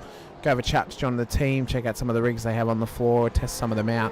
As I said, if you've got some spare coin, maybe even buy a rig yourself, or if you've got a bit of extra spare coin, maybe even buy the PT1. It looks to be an absolute beast. If you want to see more of the PT1 or you've never seen it before, stick around to the end, as the last ad that we play at the very end of the show is the walkthrough of the PT1 itself. And I've seen that thing for season upon season at the end of the show, and it just looks as good as ever. So be sure to stick around and check that out as well. We also want to give a shout out to the other series sponsors, as well as Logitech G has been a long-time partner of the V8 Veterans, as well as Nova Sim Sports, Parramatta Isuzu Ute, Sudspeed Gloves, Player One Sim Gear, LGC Images, and Chubby Buns Burgers Driver of the Day Award 2. We'll be thinking about that as this race goes on. We've got about 30 laps left, so we've got plenty of time for us to think about when and who we want to put that forward to here tonight for the chat to vote on as well. And if you're fresh here with us on the V8 Veterans channel or the Infinity Broadcasting channel, be sure to hit the like button, the subscribe, the bell icon as well to help support not only us as broadcasters but also the league too. If you could subscribe to both, it'd be much appreciated, as subscribing to the Vets channel helps support the Vets channel, and subscribing to the Infinity Broadcasting channel helps support me and my adventures of sim racing broadcasting. You know, I would so appreciate your support, as racing is still happening here, Brett. Lap 37 of 67, Mulford High to Minogue, continuing on. It's heating up. It is heating up. It feels like we've gone from sort of maybe a soft little simmer, and we're getting towards a rolling boil at this point, and we're getting towards pit stops. Someone's turned the gas up. Oh, they have. Someone's turned the gas up, yeah. And I wonder whether Racecraft Simulations actually send out samples. I wouldn't mind a sample of that PT1 for a bit. You know, that'd be good, wouldn't it? Yeah, they'll send you a shaving of the filing if you like. That's about all they can afford to send out for free. That's probably right. But we're back at Winton. So 37 laps of 67 laps have been completed here at Winton. The great racing at the moment. We've got some packs just bobbling away, just sort of brewing as we have had previously. So at the moment we've got Ricky Hyde still chasing down Tim Mulford on the back of Hal Cesar at the moment, and then further down the pack we've got Dave Arney on the back of Mick Clifton and Hoffman. So a few little battles here throughout this pack, and there's sure to be some fantastic racing coming in the second part of this race. Oh, there's bound to be a lot of exciting racing here to come your way as well. Brian Minogue's in pit lane. It was a tight pit lane entry for him. SDK loves to... Ricky Hyde, sorry, but I was just watching Ricky Hyde. He flashed in front of him for a second there, so that was a great little challenge. So he is really ramping it up now. Sorry to butt in there, Hamish, but I just seen it on the timing monitor that Ricky was up beside Tim there, so he really wants to get past him if he can. Yeah, he is pushing to get this done. I mean, Minogue in pits. Yeah, Minogue's in, so maybe trying to undercut a little bit here, but look at the pressure from Hyde. I didn't realise there was a deep tissue massage parlour in the coast of Queensland that Ricky Hyde has started working at, because right now he's finding all the knots in the back of Tim Mulford at the moment, and he's trying to pop them all away. Sorry, I was probably using a bit too expletive descriptions, but oh, look at that go. There was a touch there. Oh, he's pushing him along. Yeah, he's pushing him along. So he's really trying to unsettle him here. He's going a bit of a look on the outside. I don't know whether that's going to come to anything, but he's going to have a look at the under over. No, it's really well protected. And it's a really tough section of track. Look who's lurking in as well. We mentioned someone's turned the gas up. Well, it's the Dutch plumber himself, Sean Vandermeer, and he'll start to put the pressure on Ricky Hyde and Tim Mulford. He's got a good run on him there too. He does. Ricky's going to have to watch the mirror a little bit, but he's wow, this is starting to ramp up big time. So Vandermeer coming into the mix here. I wonder if Ricky maybe pits to try and avoid a battle here with Vandermeer, and because he's been stuck behind Mulford now for quite a few laps, so Ricky may try and get this undercut done to not only get out of being stuck behind Mulford, but to avoid battling with Vandermeulen here. Yeah, I mean, so what have we got? 28 laps still to go. I mean, is that a little bit long on tyres? I don't know. But like you're saying, he probably needs to start and look about releasing himself. Unless he can force Mulford into a bit of an error, and I think that's probably what he's trying to do, because it is.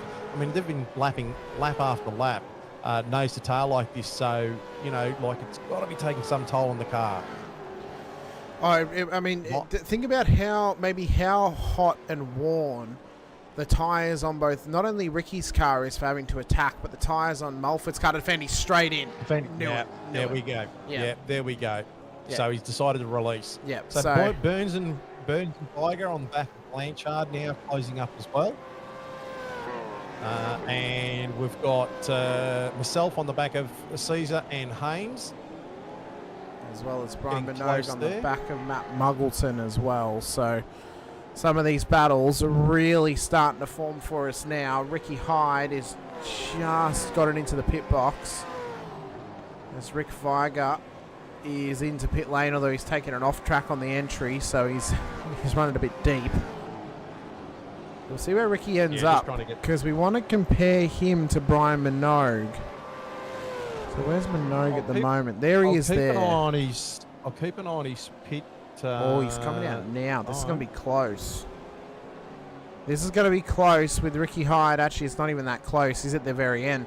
So Minogue's been held up there by Muggleton and co. He got caught up in the battle. Now, he took a slightly longer stop than what Hyde did. Hyde's was a 23.6. Muggleton's a 27.85. So about 4 seconds he gave up on that stop. Be interesting to see when Mulford comes in. To see what his pit stop is time-wise, so to see how much fuel he needs to add. Yeah, I think for Vandermeulen and Mulford, they're going to be in a very similar pit stop strategy here. It's 25.44 from Mulford last time, 26.29 from Vandermeulen on the last stop. So we'll see how this plays out. And when they decide to come in, now we're getting closer and closer to the end of the fuel strategy for a lot of drivers. A lot of those drivers who would have taken roughly 60.5 litres, that's only going to get them around about lap 43, maybe to lap 45. It is, you know, now it's crunch time for them. If I look at some of the longest stops in this field, Lovegrove 37.23, Randall 35.6. So both of those guys probably taking roughly 85 litres. That would get them to about lap 54. And Simon Haynes, he's taking 36.45. Yeah, so he's also on a longer stint. It's whether he goes long now or he comes in a bit earlier, maybe to undercut yourself and Halil at some point. Yeah. This was a great battle between himself and Halil. It was a great battle. And this is one of the things that I not only love racing at Winton. I love watching racing here because this circuit is a strategy-heavy circuit. If your strategy is going to play out, and if your dice roll is going to play out as well as Rushworth is in, and through all this I've missed Jim Caperonis coming in for his first stop of the race. So yeah, Rushworth in pit lane as well. Yeah, so Rushy is in. Where is Jim? There he is there. Lap 34 was his first CPS. So he's come in for his first CPS when he would have normally probably taken his second. And at some point he's going to have to realise, oh shit, I actually need one more. I wonder whether at this point he has realised and just unfortunately can't really rectify his error and just rolling with the punches as it's going on.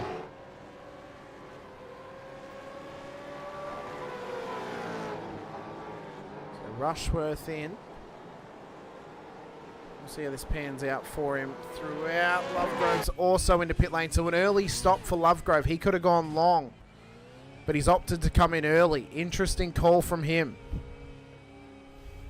I didn't say, was he being held up or anything like that, and he just wants to release himself? I think maybe he's just trying to stick to a regular lap strategy, possibly, of maybe equalising the tyres more so. Because he's got, 25 laps to the end, so 25 is probably a good round number the issue I would see for him is, wouldn't he be better having the shorter run of tyres at the end where he doesn't burn them as quickly? It depends on Mulford's in, so here we go. He Let's is. watch this, where he's going to fall with his pit stop. Yeah, so Vandermeulen gets released. There's Mulford. In comparison to Ricky Hyde, he is coming around turn 9.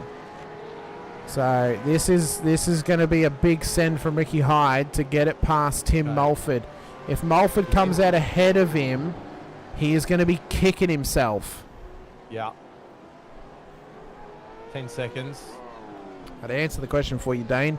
Off you put on lap 35. 15 seconds. Yep, he's still there. He's going to have at least another 5 seconds. 20 seconds. Here comes Hyde. He's going to get him by a lot. Yeah, 26:10. So Yeah. 3 seconds. So even he had about a 3 second shorter stop to Ricky Hyde. The long stop on the first stop paid off for him because he came in directly behind Mulford and he's come out a good 5.7 seconds ahead. So pitting a couple laps early, getting into clean air, pushing on, compounded with his longer stop earlier, that's given him a nice short fill to the end, and he's been able to power on through. And now, next on his hit list is 95 Sim Sports' Sean Vandermeulen in P1, who's into pit lane. Into pit lane. And I'll tell you what, coming out after knowing that Tim Mulford's second pitted, and coming out in front of me, it would be just a big pressure release, knowing that he's actually played the game well, and now he's got some clear track in front of him, and he's got a bit of distance behind him. So he'd be saying, right, I don't want to see a safety car. I just want to, and I don't want to see any blue flags or anything like that. I just want to see clear track and punch away the laps now to try and close this. We're at lap 44 of 67. So Hyde Harland is and coming. Blanchard in pit. Hyde's coming down towards the final corner. Vandermeulen had a very similar first pit stop to Mulford, remember. So I reckon he's going to get Vandermeulen as well. I think he gets him here because Vandermeulen is still stopped. Is Mulford also going to get him? Watch for Vandermeulen on the exit. There he is there. Mulford gets him. Well, and there's Muggleton as well. Yeah, so that brings him close out to the back of Mulford. So that was a fairly even stop between those two guys. And now Rushworth and Minogue battling hard as well. So Rushy actually went for the move as they were approaching turn 1. Got it up the inside of Minogue in a great one. And now he's got to try and chase down Muggleton. So pressure's on because Hyde is now the provisional leader of the race with Mulford P2, Vandermeulen P3, Muggleton and Rushworth for your top 5. And I believe out of the 5 of them, Mulford may be the only one who's eligible for a Driver of the Day award at the moment. I think he might be. As Breton's in. Sean, who I know was watching, may need to remind me if he's actually won this season or not. I can't remember if he's won a Driver of the Day award or not. I know the others have. And the fact that Ricky would be winning would make him null. Breton O'Brien is in. Brett Fisher is going to lead a lap. Talk us around this lap, Brett. Talk us around this lap as you lead. Oh, look, we punch it down here as hard as we can. Get on the brakes, run down to about 3rd gear, try and get it over the left hand, pop that curb there, pop that one there, come out nicely, left-hand tyres between the 2 ripple strips there. Get back down, I think, to 3rd. I can't remember. It doesn't really matter. We go through there as cleanly as possible. Try and take a little bit of the right-hand curb. And then same again, you pinch a little bit of the track here. I didn't pinch it much that time around. Squeeze the accelerator, run it up to about 4th gear. And try and float the car through here.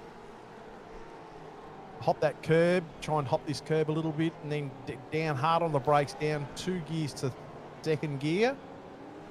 I've run a bit wide there. As I was saying before, I was finding a lot of framing and stuttering going through this section of the track, so I found it a bit difficult. Still floating the car, I ran a little bit wide there too, but I was trying to sort of tuck really close to that corner there, up to 4th gear, and back down to 3rd gear, trying to sort of come across that curb there a little bit, run the car out wide and punch it down the straight here. Snap a picture as well, Brett, of this car in P1. Oh no, have a look. Quick, take a photo, send it to them, the fans. And here I am in pit lane. Well done, me. You know what, Go though? me. Extra point. You led a lap. I know, that's what I thought too. I thought, I'll have the extra point. Thank you very much. Why not? I should have red flagged the race now. Just stop the count. Sean has also confirmed for us as well he has not won a Driver of the Day award yet this season, but he is down one spot. So do we think that grants him nomination just yet? Well, we'll see how he ends up. Still 20 laps to go. Plenty of time for us to come to a decision on who we nominate. But Sean is eligible. Definitely, we'll figure it out. Someone will help us along the way. As well, important. Scotty Weston in pit lane. Sorry, he is Scotty as well. Weston in pit lane. Speaking of pits, Caperonis has taken now his second compulsory pit stop on lap 44, so he is now eligible for a race position in this race. He is no longer on wood of getting disqualified. Thank goodness for that, Jim. Yep. Good job, Jim. That would have been heartbreaking. Yep. Keep your head up too, Jim. You know, like you're still quick. You're still having a great series. Just need to consolidate. Let's see you sort of let's see you back up the top in the next in the closing 4 races. That would be fantastic. There's a new award for you, the Brett of the Day. It's between you and Brett Taylor, Brett. Maybe we need to keep a tally of that. Okay. Yeah, fair enough. Yeah, well, why not, eh? Keep a tally of the Bretts out there. Van der Meulen at the moment racing nice and clean. Closest battle on track right now is Steve Lanyon, Brenton O'Brien, Mikey Harlan and Mick Clifton as well. So these guys are battling hard. Rick Viger on the back of Scholes. Myself about a second behind there, and Harl Cesar behind him. I must say, I had a fantastic battle with Rick on this closing laps too. That was a fantastic battle with both Harl Cesar and Rick Viger. That was fantastic. Barella in pit lane. He is indeed in pit lane. These guys are approaching a little bit of lap traffic here, it seems, as well. Further back, where have you ended up, Brett? You've ended up back with Rick Viger. Yep. Yeah, Matt I was happy with that. Scholes. As it's starting 27th, coming out currently at the moment in 19th. I was pretty happy with that position at this stage. I was really right with that. And this is, as I say, this was a fantastic battle through the closing stages of this race. But just back up the front, we don't have to go up the front, but Ricky's still got about three seconds or so over Tim Mulford. Sean Van der Meulen, he's got just over 2 seconds to Mulford. Mr. Rushworth is about 3.5 seconds behind him. Brian Minogue got that right for Australian change. He's about 1.5 seconds. Then Muggleton about 1.5. So the top end of the field is starting to spread out a bit. So, I mean, look, ideally for those drivers, not for us commentating, but for those drivers there, they would be, probably a little bit relieved that they're not under pressure from anyone behind. Obviously they want to get up and race the guy in front of them, but, you are where you are, so the pressure's off. You haven't got someone chasing. You don't have to defend. All you need to do now is concentrate on what's in front of you and try and punch the laps away. See if you can actually close the gap from the guy in front of you. Not impossible. 2 or 3 seconds, not impossible. Just got to make it really, really clean. Yeah, so can he get this move done at this point? Can Rick Viger get past Matt Scholes? Interesting that Matty's ended up this far down. He was running quite well for a period. Had a relatively regular stop on the last stop. Yeah, so he's down 6 spots at the moment. Rick's up 6 spots. I'm up 8 spots, and Hale says it's up 3. So there's some winners and losers in that little battle pack. So Matty Scholes, he'd be wanting to try and make sure he consolidates that position. So he's going to fight to the end. And Rick Viger was obviously going to want to get past him as well. So, yeah, good battle brewing. There is a good battle brewing. And that other battle up the front has just started to peter out as well. Lanyon with Harlan continue their fight. O'Brien hot on their heels as well. This may be one to keep an eye on, Brett, because these guys have got good pace. Yeah, they can both be aggressive at the best of times, but that can often lead to some good racing. We've seen it before with aggressive drivers. Aggressive and clean can lead to some phenomenal battles. Hoppy's just said Scholes looped it on the exit of number 3, so that's why he's yeah. Thank you, Hoffy. Appreciate it. That would explain why he's down 6. Yeah. You know what? Now that I think about it, I remember it as well. I remember that happening yesterday. I just didn't think about it. Haynes and DeGoey and Hoffman, a good little battle there. Yep, so of the 33 cars that started tonight, we've only had 2 dropouts thus far. 31 drivers still remaining down to Lorne Mackay at the bottom of the timing tower at this stage. So Harland and Lanyon, well, I mean, these guys are, they are too hot under the collar, man. This is giving real vibes now. If they were to battle week in and week out, this is giving real vibes of Murphy and Ambrose. And of course, Harland would be Murphy because he's a Kiwi. I just hope we don't see him get out of the cars and try and punch on. I hope that so. Could be entertaining though too. Well, that would. Can you imagine if they introduced that in the season 3 update of iRacing this year? You can get out of the car and have a punch on with people. Yeah, that's it. Make it more realistic. Left button, right button, left button, right button.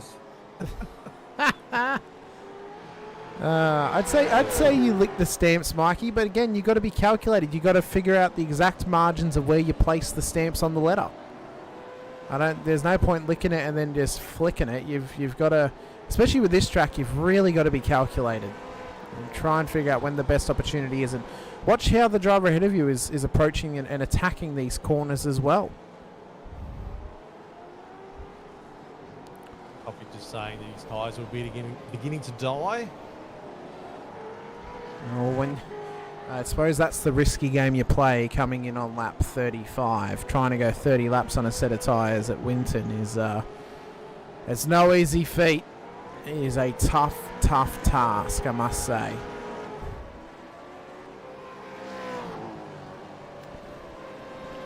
I think Mikey's misinterpreted what I'm saying, and now I'm worried about what's going to happen.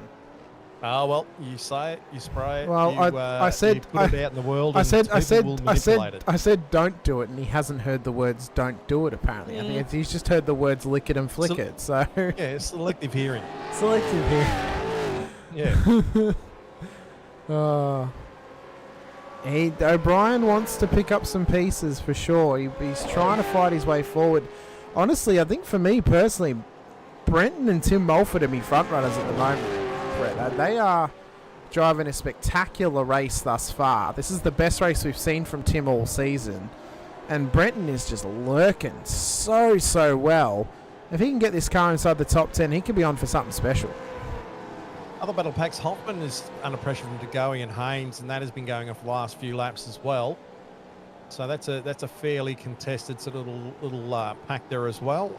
And Cesar, myself, and Viger still having a great battle. So there's probably about 3 or 4 battle packs within this field at the moment. Even further down, we've got Barella, Weston, and Bush having a close little battle there. So we've got probably about 3 or 4 battle packs in this race at this stage. And I mean, lap 51 of 67, lap 52 67. So we're starting to get to the closing stages. And as Hoffy just said in the comments before, his tyres were starting to wear. So I wonder whether, how many people there were suffering a bit of tyre deg. Well, Lanyon, who was trying to maintain it. Lanyon would have tyre deg at the moment. Lap 32 he pitted. Randall hasn't come in for his second stop yet since lap 19, so he's been into it as well. So you then think of Muggleton and Minogue, they were within the 30s as well. As we can see the pressure that's being applied from Harland at the moment. And Lanyon, he's going to go for it. Oh, down at 3, big dive, clips the curb. There's a bit of contact as well. Oh, and Lanyon sped off, and off goes O'Brien. Was there contact between them?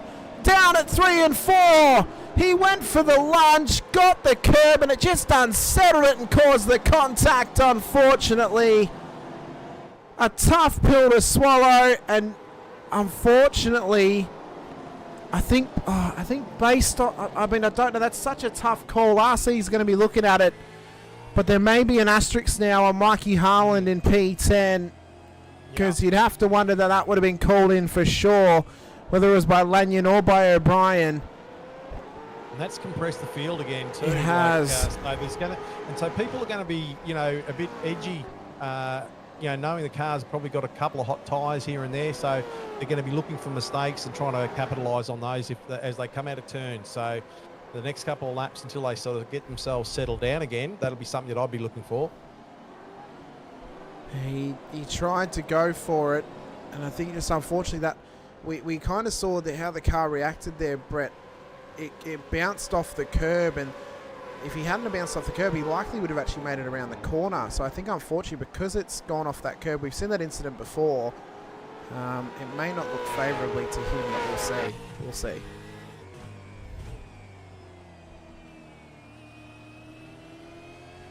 Comments, the chat's just popping off at the moment, so I was just watching that, so keeping an eye on that. So yeah, I mean, look, it is what it is, and I mean, that's racing. We get out here to go forward and battle away, and things happen. Sometimes it doesn't go our way, sometimes it does. Sometimes things happen that are a little bit out of our control. But this field is really compressed now. So Haynes having a good look on the back of DeGoey, and then Paul Burns on the back of Haynes. So this field is we're starting to sort of heat up again. Like we talked about it for a couple of races ago, that the pressure cooker has been turned up again, and as we start to wind down these laps. So, and I know in the last few laps you're starting to go, righto, well, if there's any time to make a move, I need to start and build and lift now. So I'm sure these guys are going to want to do it. See Randall coming into pit lane for his final pit stop. Yeah, this is the last stopper in the race. So Randall is in. I think I just saw Mikey Harland is in. So this might be a drive-through for that moment. Yeah, could very well be.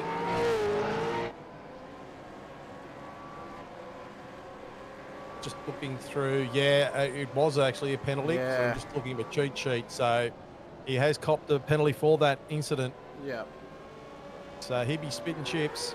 I'm sure he will be. To give an update on where Breton is, he's P14. So I would argue Breton's not out of our Driver of the Day nomination just yet. He still could be on for this, I think. I mean, a top 15. We've given it to drivers inside the top 15 before. If he can get a nice clean run to the end, he could be on for this. Same thing for maybe Hoffy as well. He's had a recovery drive. Mick Clifton up 11. And then I think maybe Mulford could be the other pick at this point. All those guys I'm doing pretty good too, up 11. You've done well, Brett. You have done well. It hasn't been an outstanding race. I mean, I give you that. Yeah. Jim, you've had great pace. It's I'm sorry for what happened on lap 1. I know that Shane came and apologised to you post-race as well. It's not how we want to go racing, and hopefully a bit of better luck next week at Mosport, and you can get back into winning ways. We'll see how that pans out for you as well. It is, but this racing is not over just yet. We've still got a chance. We've still got a chance at a safety car here, Brett. 12 laps to go, roughly. Still a chance for a safety car, even though the field's a bit spread out. There are some close packs, and anyone can blow their engine at any time. Well, that is it. Look, nothing is for certain until it's all done and dusted. But we have a look at, Hyde has actually pulled out that gap on Mulford, so it's now 4.5 seconds. So he's got a good, clean, clear, decisive gap there that, Ricky would be really happy with. He's extended his lead, so he'd be pretty happy with where he's situated thus far with about 12 laps to go. Tim Mulford, on the other hand, he's starting to come under fire from Sean Vandermeer, and he's only about 1.2 seconds behind him. So that gap has closed up over the last not few laps, but over the last, many laps since our pit stop, because it was around about 3.5 seconds. So he's fought away, like I was saying earlier, that he's just ticked away, just slowly eating at that time, and he's got it well within, reach now of hopefully closing the last, 10 to 12 laps. Rushworth is still maintaining about a 4-second gap, so he's slowly falling off there. Is Rushy... Rushy's also been quite sneaky this season. I'm very impressed at the acumen of Andrew Rushworth. He has improved over the last sort of 2 or 3 iRacing seasons immensely. This is a guy that in previous years, has been, at least from what I've seen, known. He used to crack under pressure quite a lot. but he's gone been a bit of away. a silent assassin. He's silently achieved to not only help himself deal with pressure better, but he's found that little X factor of getting pace and staying clean. Yeah. Yes, he's had a little bit of bad luck here or there, but for the majority of the season, Andrew Rushworth has been one of the best drivers we've seen on the road thus far. Very good. Yep. And I think if he doesn't go up to split 1 this season for whatever reason, so if he doesn't make it the top 5 or the top 3, whatever it is, the more seasons that he gets in split 2, Brett, the more dangerous he's going to become. He is going to be a proper contender. Give it a season or 2, similar maybe to Vandermeulen or maybe even a Ricky Hyde or a Caparonis or a Muggleton. Give him a season or 2 and he's going to switch on like a light bulb. He is going to find whatever it is he needs to really get that extra 10th or 2 tenths off his lap times to be fighting up there every single week. Well, the other thing to look at too, Hamish, is that, you know, he did put it on pole. So, tick, you know, like he's punched it out there. Unfortunately, he got a bad start, you know, and you know, like it happens, you know, and all sorts of stuff. But the thing is to consolidate, and he's done that at this stage. In 4th spot, he's actually just kept his head. He's kept his head in the game. He's looked forward, and he's just doing what he's got to do. So he, you know, we talked about those 1%ers earlier in the race, you know. So he has minimised his mistakes. He's made a mistake at the start, but he has minimised his mistake throughout this race to get himself a decent finish. Thus far, you know, with 10 laps to go. He's put himself in a good position. So 100% everything you say, and kudos to him for having a great race. See as well, Andrew Hoffman having a very good race as well. And this has been a season of 2 halves for Hoffy, hasn't it? First half of the season was and he'll even admit this, it was a binnet first half of the season. He was down on his luck, kept on getting in incidents, really, really against himself and not wanting to race. And over the last sort of 2 weeks or so, it hasn't always gone his way necessarily. Like he started on the front row last week, didn't finish there, but he's had positive races, somewhat positive races. And tonight, this has probably been one of his more positive races of the season. Staying where he started, still racing in the 10, showing good pace. And I think this is a race Hoffy needed. Yeah, exactly. And it's not going to do him any favours of helping him battle towards the top 5 of the championship. That's probably long gone at this point. But it's helping him get into a more confident position in driving and using now the next few races as building blocks to a foundation of a championship season that he could put on next season. And it's finding his confidence back. Exactly. But putting, you know, it's not just your physiology that needs to be on point and your racecraft, it's your psychology as well. You've got to get your psychology right when approaching not only a race weekend but a season, because that's going to make or break your season from the get-go. And it can break it very, very quickly if it's off by just a little bit.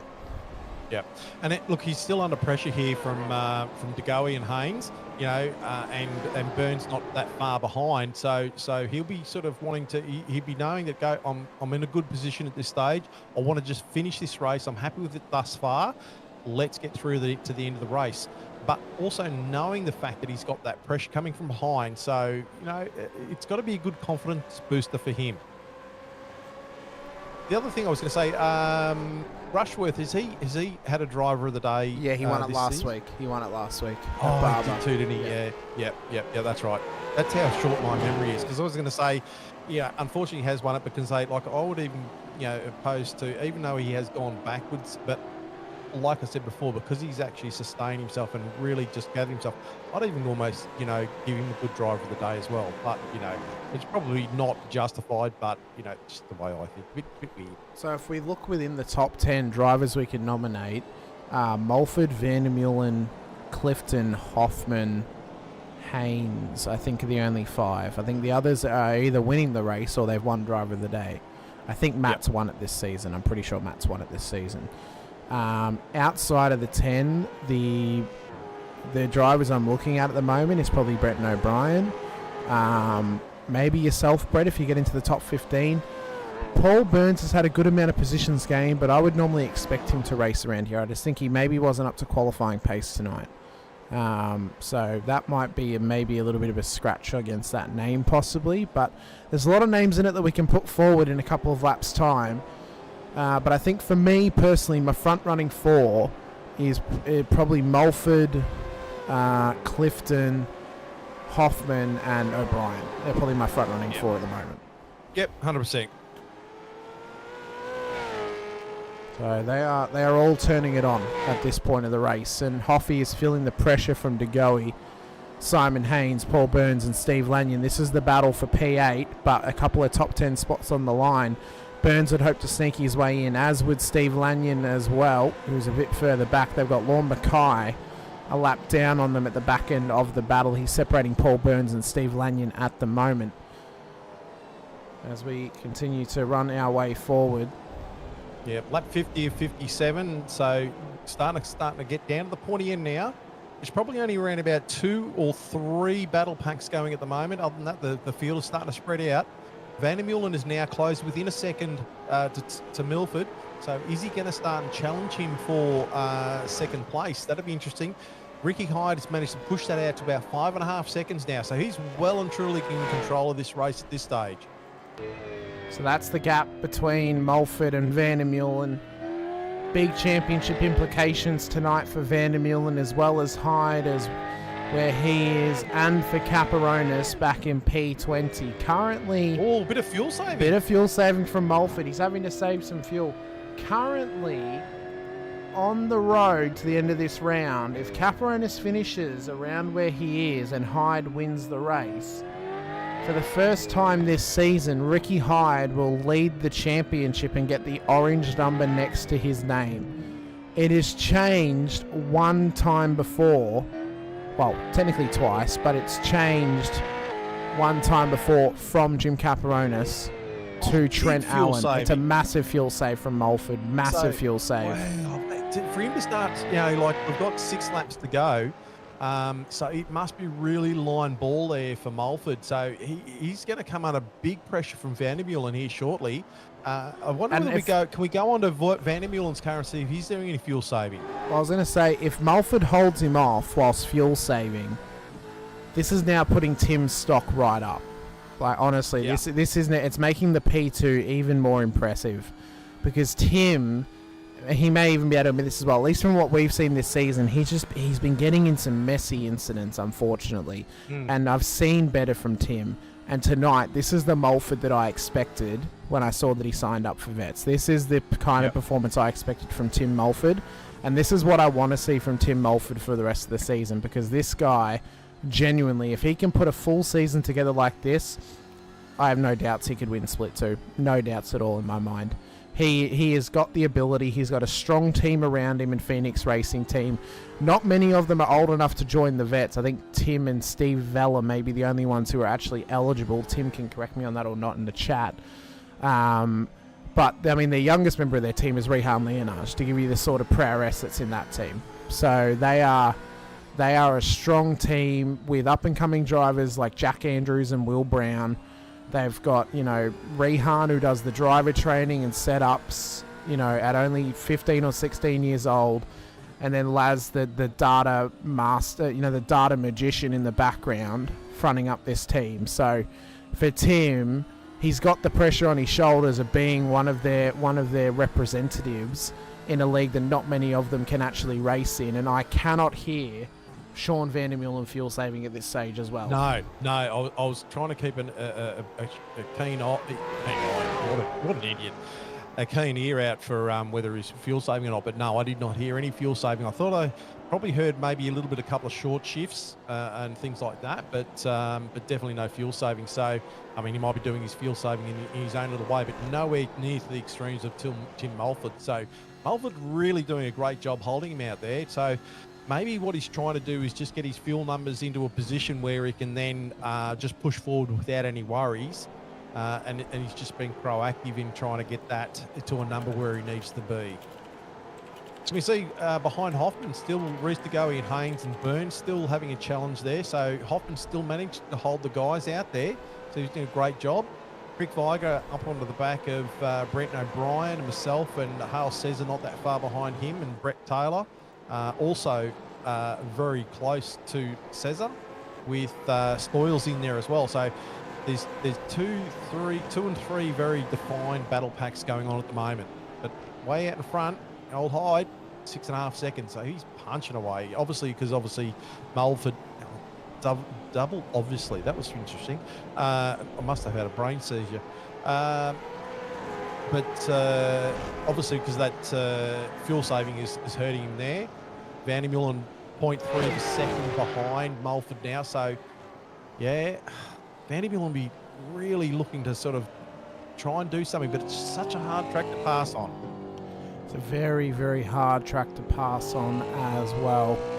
It is a tough race thus far for a lot of these drivers. Jim mentioning he's happy with coming 20th so far with 3 pit stops, and it's an incredible effort from Jim. Yeah, it's proving the pace that he has actually got. So we can't snuff out Jim going forward. He's still someone we're going to be watching with a keen eye every single week. He's still someone we're going to be watching to see if he gets in the 10 or up the front of the town, because he was so strong at the start of the season. And as always, Vets is a story of multiple narratives, and it's normally a story of 2 halves. It's one half of the season goes one way for one driver, the other half of the season normally goes one way for another driver, where at this point it almost looks to be a season of thirds. The first third was with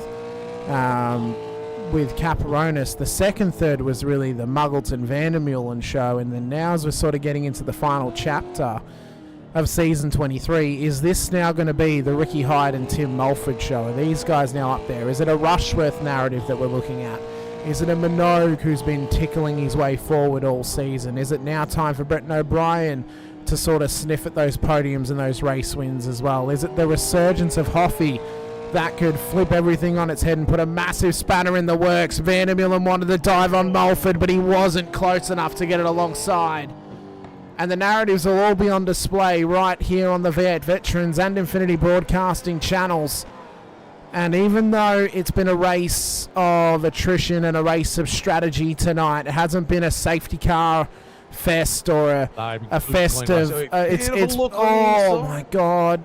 It's been a race of defence, really. I mean, this is like, if you like watching international football, because it's a much more defensive prowess of football, then this is the kind of racing that you enjoy. If you like all-out attack, then you go and watch the Premier League or the Bundesliga. You don't, or you watch AFL if you want all-out attack. It's this is more or less, this is the mindfulness race of the season. This is your psychological make or break race of the season. If you can stay in this fight and stay up the front end of town, this is what can make or break how your mentality is going to be into the final couple of rounds, especially next week at Mosport, which is going to be hard enough to pass at. If it's dry, we sigh a bateful breath. If it's wet, well, we strap ourselves in for which would be one of the wildest races of the season. I'm still on the selling point that it should be Interlagos that gets rain.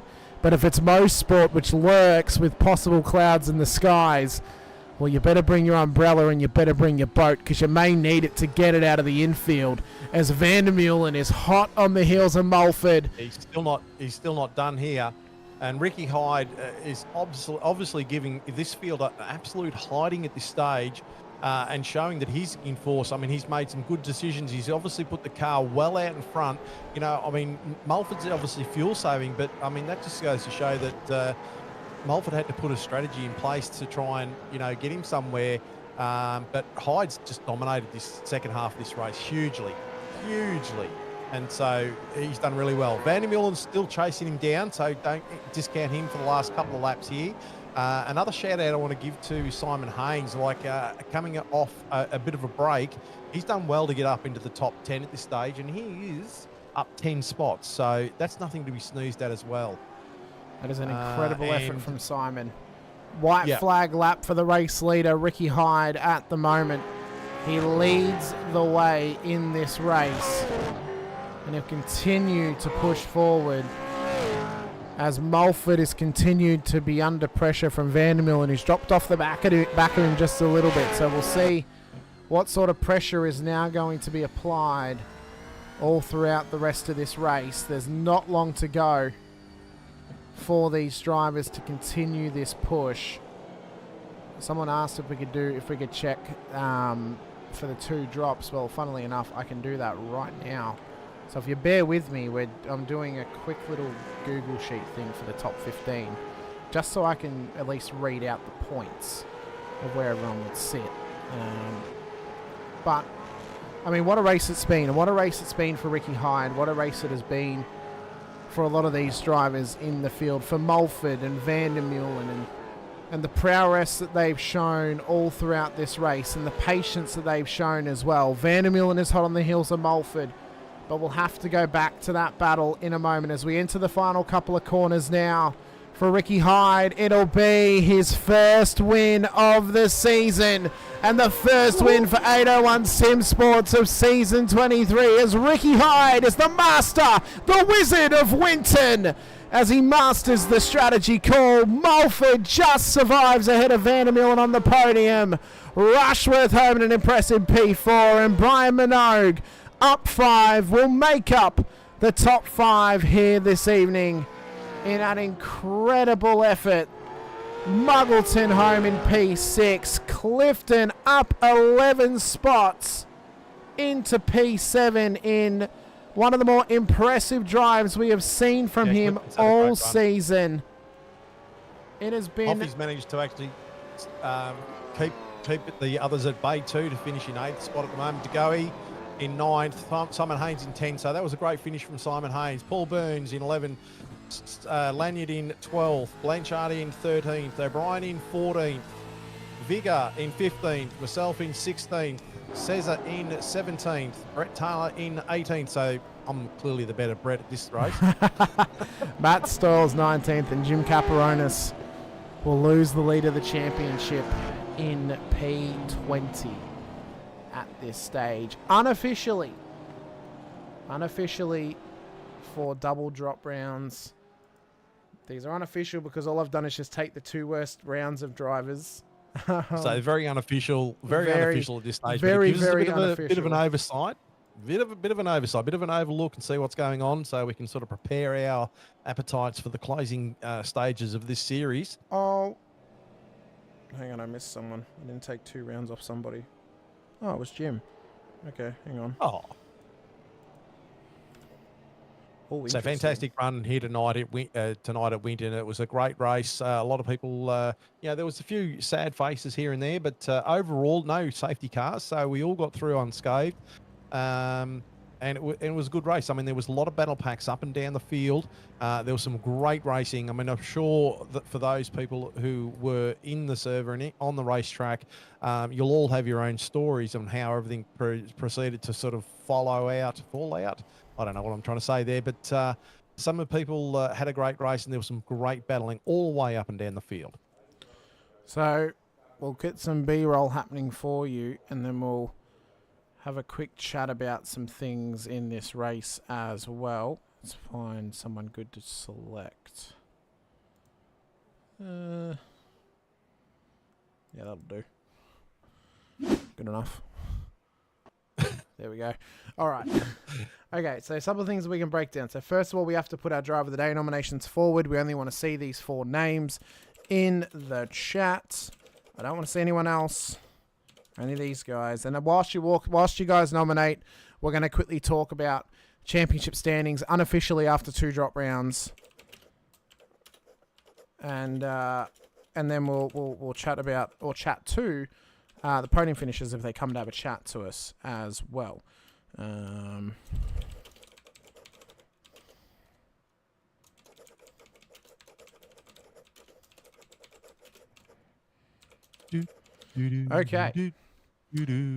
So, Driver of the Day nominations. We only want to see these 4 names. We will only be accepting nominations from the chat after I've put this chat in. So only nominations below this chat will be accepted. Tim Mulford, Mick Clifton, Andrew Hoffman, and Bretton O'Brien. Get your nominations in now. The race winner, Ricky Hyde, is ineligible. Rushworth's ineligible. Minogue's ineligible. Muggleton, DeGoey, all ineligible as they've previously won Driver of the Day awards this season. So, quickly first, before I run through unofficials, I have received a message from Sean Van der Meulen. He has asked me to read out a thank you list tonight. His internet's been dropping in and out. He did not followed it up with, in brackets, hanging out with the wife, so I just assume it's genuinely his internet is dropping in and out. He wanted to thank the guys at 95 Sim Sports, Racecraft Simulations, RSW Graphics, Track School, Track Days and Racing Years, us for the broadcast, admin and all the vets drivers to shop each week and make it what it is. Cheers. And thank you to Sean for sending that in. And for anyone listening to, get yourself a pen and paper, because we're going to unofficially tell you double drop round points. Now, if you want to find this out for yourself, all you got to do is open up an Excel or Google sheet, go to Sim Racer Hub for the Split 2 standings, then go to race by race standings and copy the whole thing. You just got to highlight the whole thing, copy it, paste it into an Excel or Google sheet, and then you need to get rid of a couple of columns, but you need to leave the PTS and P column, and then find on the PTS and delete the 2 lowest numbers on there, then create a sum on the end of it. That'll then give you the automatic calculations. I'm not going to explain sheets or Excel. You want to find out. You lost me where you said click on here. Yeah, all right, fair enough. Fair enough. Otherwise, just watch this back over and over again. So, unofficially leading the championship after 2 drop rounds. Now, this is not going to dictate who has the orange number. We're going to dictate the orange number on the tower, as we always do, based on whoever is leading on the Sim Racer Hub data. Unofficially, after 2 drop rounds, taking his 2 drop rounds in the first 2 rounds of the season, Matt Muggleton is leading on 698 points. 2 points behind him in P2 is Ricky Hyde after his race win tonight. In P3 on 690 points is Sean Vandermeulen of 95 Sim Sports. In P4 on 689 points is Brian Minogue. In P5 on 687 points is Jim Caparonis. And in P6 is Andrew Rushworth on 681 points. So, relatively speaking, and I did miss someone else as well. Yep, relatively speaking, that top 6 is who's in it. And they're the drivers who have been in it all season. They've been up the front all season. They've been in these battles all season. They are currently, at least, unofficially, the ones who are in this championship battle, Brett. And it's close too. It's very close. It's really, really close. So no one's out of it at this point. You know, I mean, some people might be out of it, but in the top end of the field, no one's out of it. It's red hot to go. I don't think we're underselling it when we say this is possibly the closest split 2 season we've had for a long while. I do not think we are underselling fantastic. it. Yeah. It's been fantastic. Incredible. The racing's been great. Yeah. I'm pumped. I'm pumped to see where the final races of the season go, because I think it's we talked about the pressure cooker before, and we'll talk about it again, but I think it's still ramping up the temperature. It really is. We'll have to go to some magical Kelvin number right up the top, or Scoville, isn't it? Scoville number, whatever it is, because it's boiling. It's going to boil over. And at the end of the series, we're gonna crown a champion. I'll tell you what, it's going to be well fought out. It will indeed. It will be a hard-earned victory. And after calculating the names in the chat here tonight for the Chubby Buns Burgers Driver of the Day Award, I think for the first time since we've been giving out the award in Split 2, it is going the way of SCR's Andrew Hoffman after an incredible recovery drive to come back to former glory and former form. Now, more so than ever, he needed this sort of result after the season that he has had all season, which I think even he has agreed has been not up to par at all.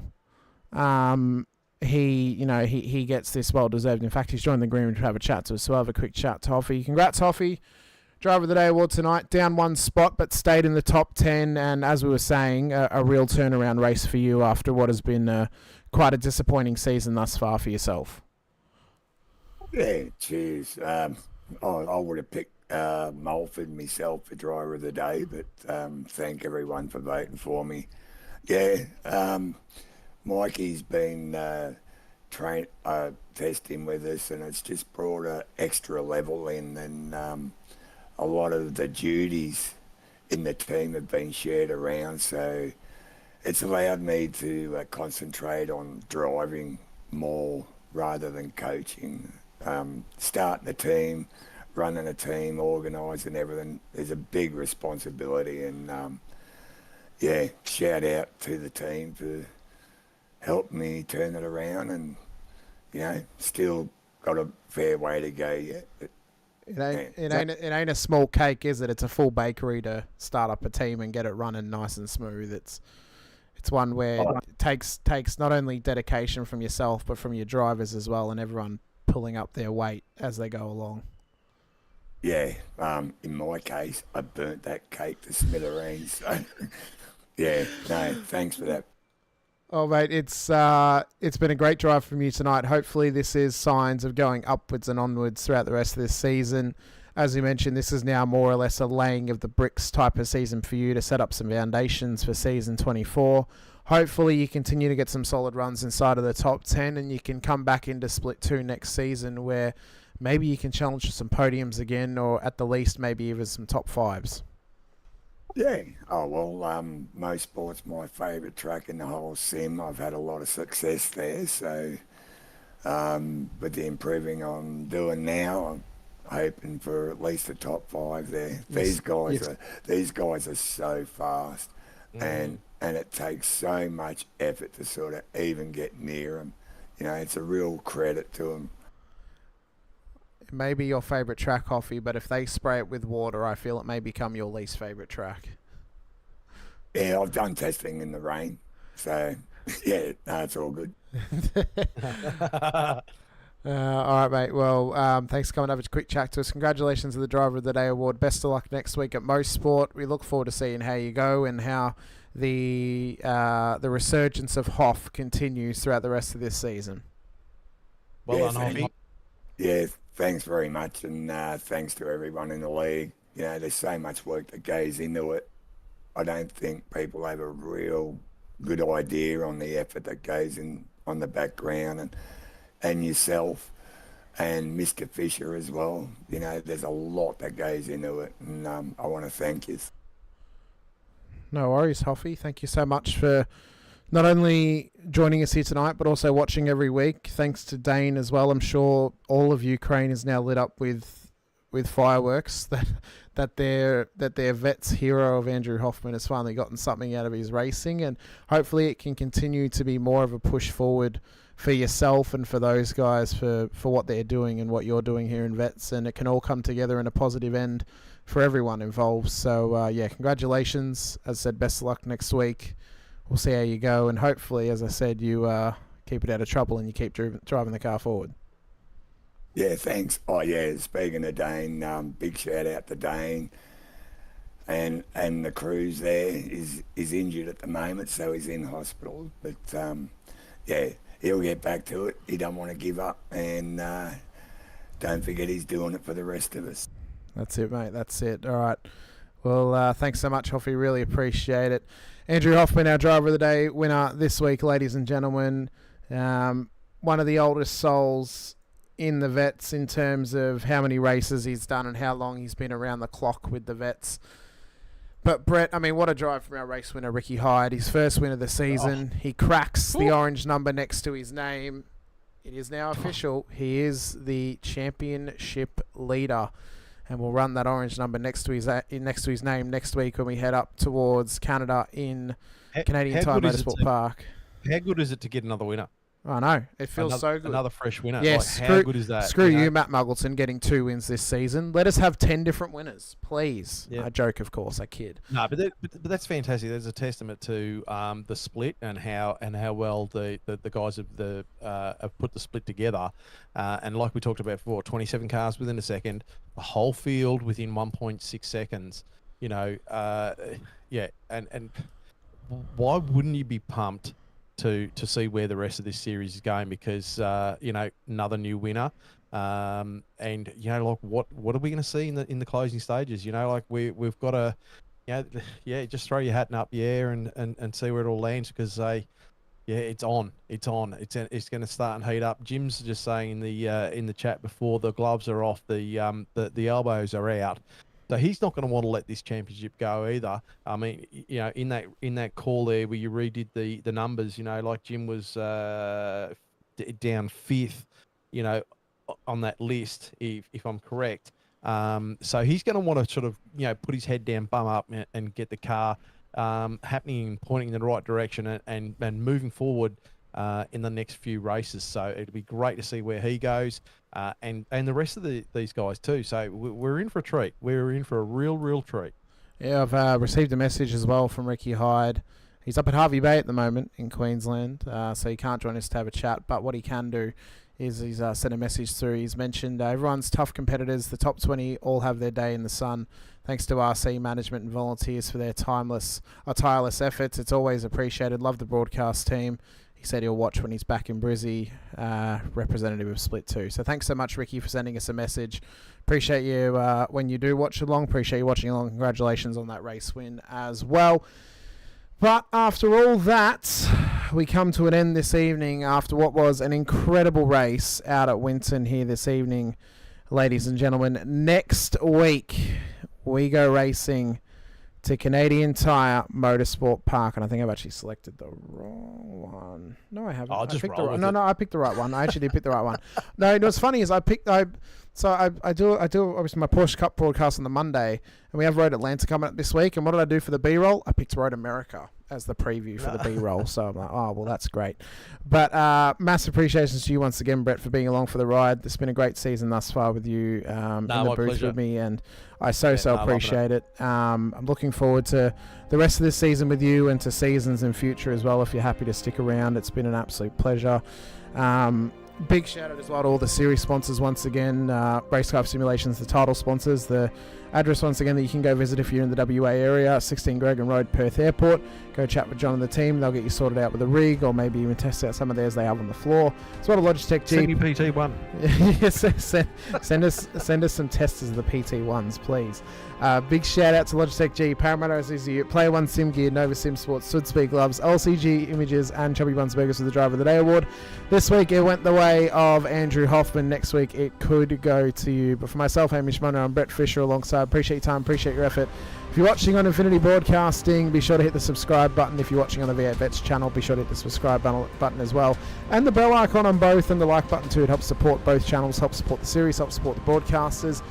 For the vets across your weekend, tomorrow night Super Saturday returns with Split 3 action at 6:30 p.m. Australian Eastern Standard Time. The Team AJR boys back in the booth for that one.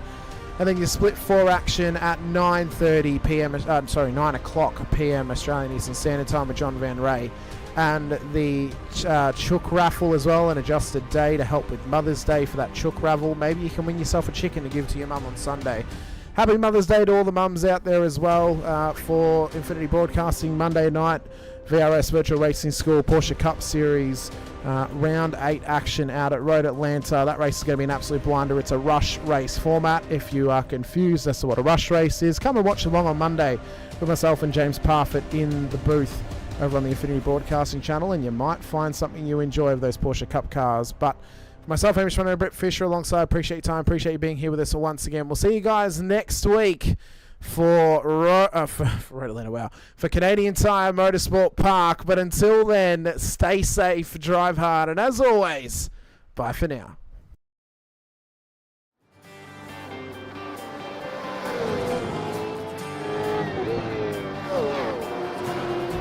Can't wait to hear those engines roar. Hot days and summer nights, finish line in the sights. Can't wait to hear those engines roar. There'll be sparks flying, rubber burning, doors banging, temperatures rising. Can't wait to hear those engines roar. There'll be hot days and summer nights, finish line in the sights. Can't wait to hear those engines roar. There'll be sparks flying, rubber burning, doors banging, temperatures rising. Can't wait to hear those engines roar. They're gonna roll. Ooh, they're gonna roll.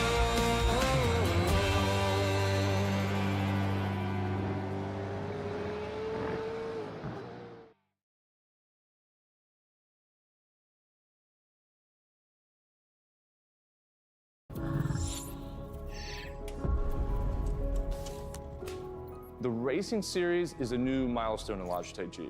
all the great old wheels, the G29, the G920, the G923, they all have their own unique way of connecting to each other, but there's no room for expansion with those products. So the question arose was, what if we were to give the opportunity for the racer to switch out from a drifting wheel to a GT rim? With the wheel hubs that we've created, that's got a very specific button set, but you can replace any of the steering wheels. And the real lovely aspect to this was we could give the user, driver and the racer the opportunity to experience different genres of race. That allows drivers to craft high quality, customized setups that resonate with your individual racing style. When we start with the design, we always start sketching. Very often, once we've got sketches, we start discussing with engineering. We had 3 rounds of engineering testing or user testing where we invited in users from sim racing, and every single round of feedback we refine, the product based on what they tell us.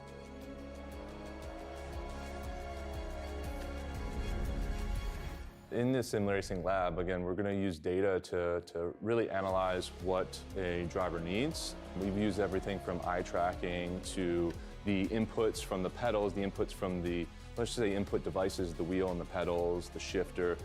We're taking that and we're compiling it so that we can build different products based on those individuals' needs for all consumers and all drivers.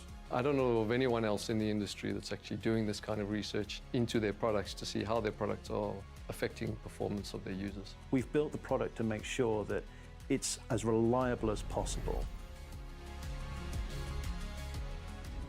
So the innovations in engineering that I'd say we're most proud of is the sequential handbrake and shifter toolless changeover. This is now a patented system, so it's really easy for the user to just switch between modes. If you give people the tools to do what they want, they will. They will just go off and have fun.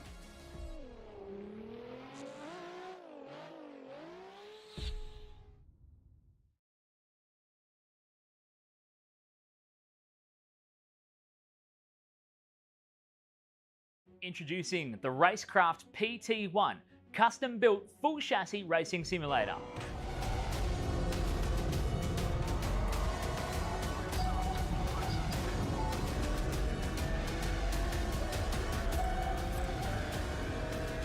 The design project, codenamed The Cage, an 80/40 extrusion chassis sitting on top of a Sigma Integrale DK2 Plus 4-point full motion actuator system. No compromises in the cockpit of the PT1 simulator. To maximize the experience, we start with a 49-inch ultra-wide monitor for the greatest field of view in a small footprint of the simulator, down to the SimuCube wheelbase that's tucked up and behind the monitors with SimCore extensions to get things out of the driving area. Everything is connected to a Cube Controls GTX steering wheel with the built-in dash and all the extra button functions available at your fingertips. Driving through the Raceworks S1 pedals, the potentiometer throttle and the 2 hydraulic pedals for brake and clutch ensures you maximize the feel underfoot, and seating yourself into an OMP HTER bucket racing seat with OMP belts connected to a G-belt tensioner to provide that extra feeling and the heightened experience while you're driving. Additional interfaces and accessories in the PT1, we have twin butt kickers, one on either side of the OMP seat, as well as a Jinx sequential shifter, the SimPush Race Logic timer to the left-hand side, a Racecraft built-in WinSim kit with Philips Hue lighting and a built-in soundbar, plus the OMP side net to finish off the experience in the PT1. The Racecraft PT1, build number 1, the ultimate in sim racing experience, combining the best products in the market with the passionate, no-compromise approach that goes beyond racing simulation.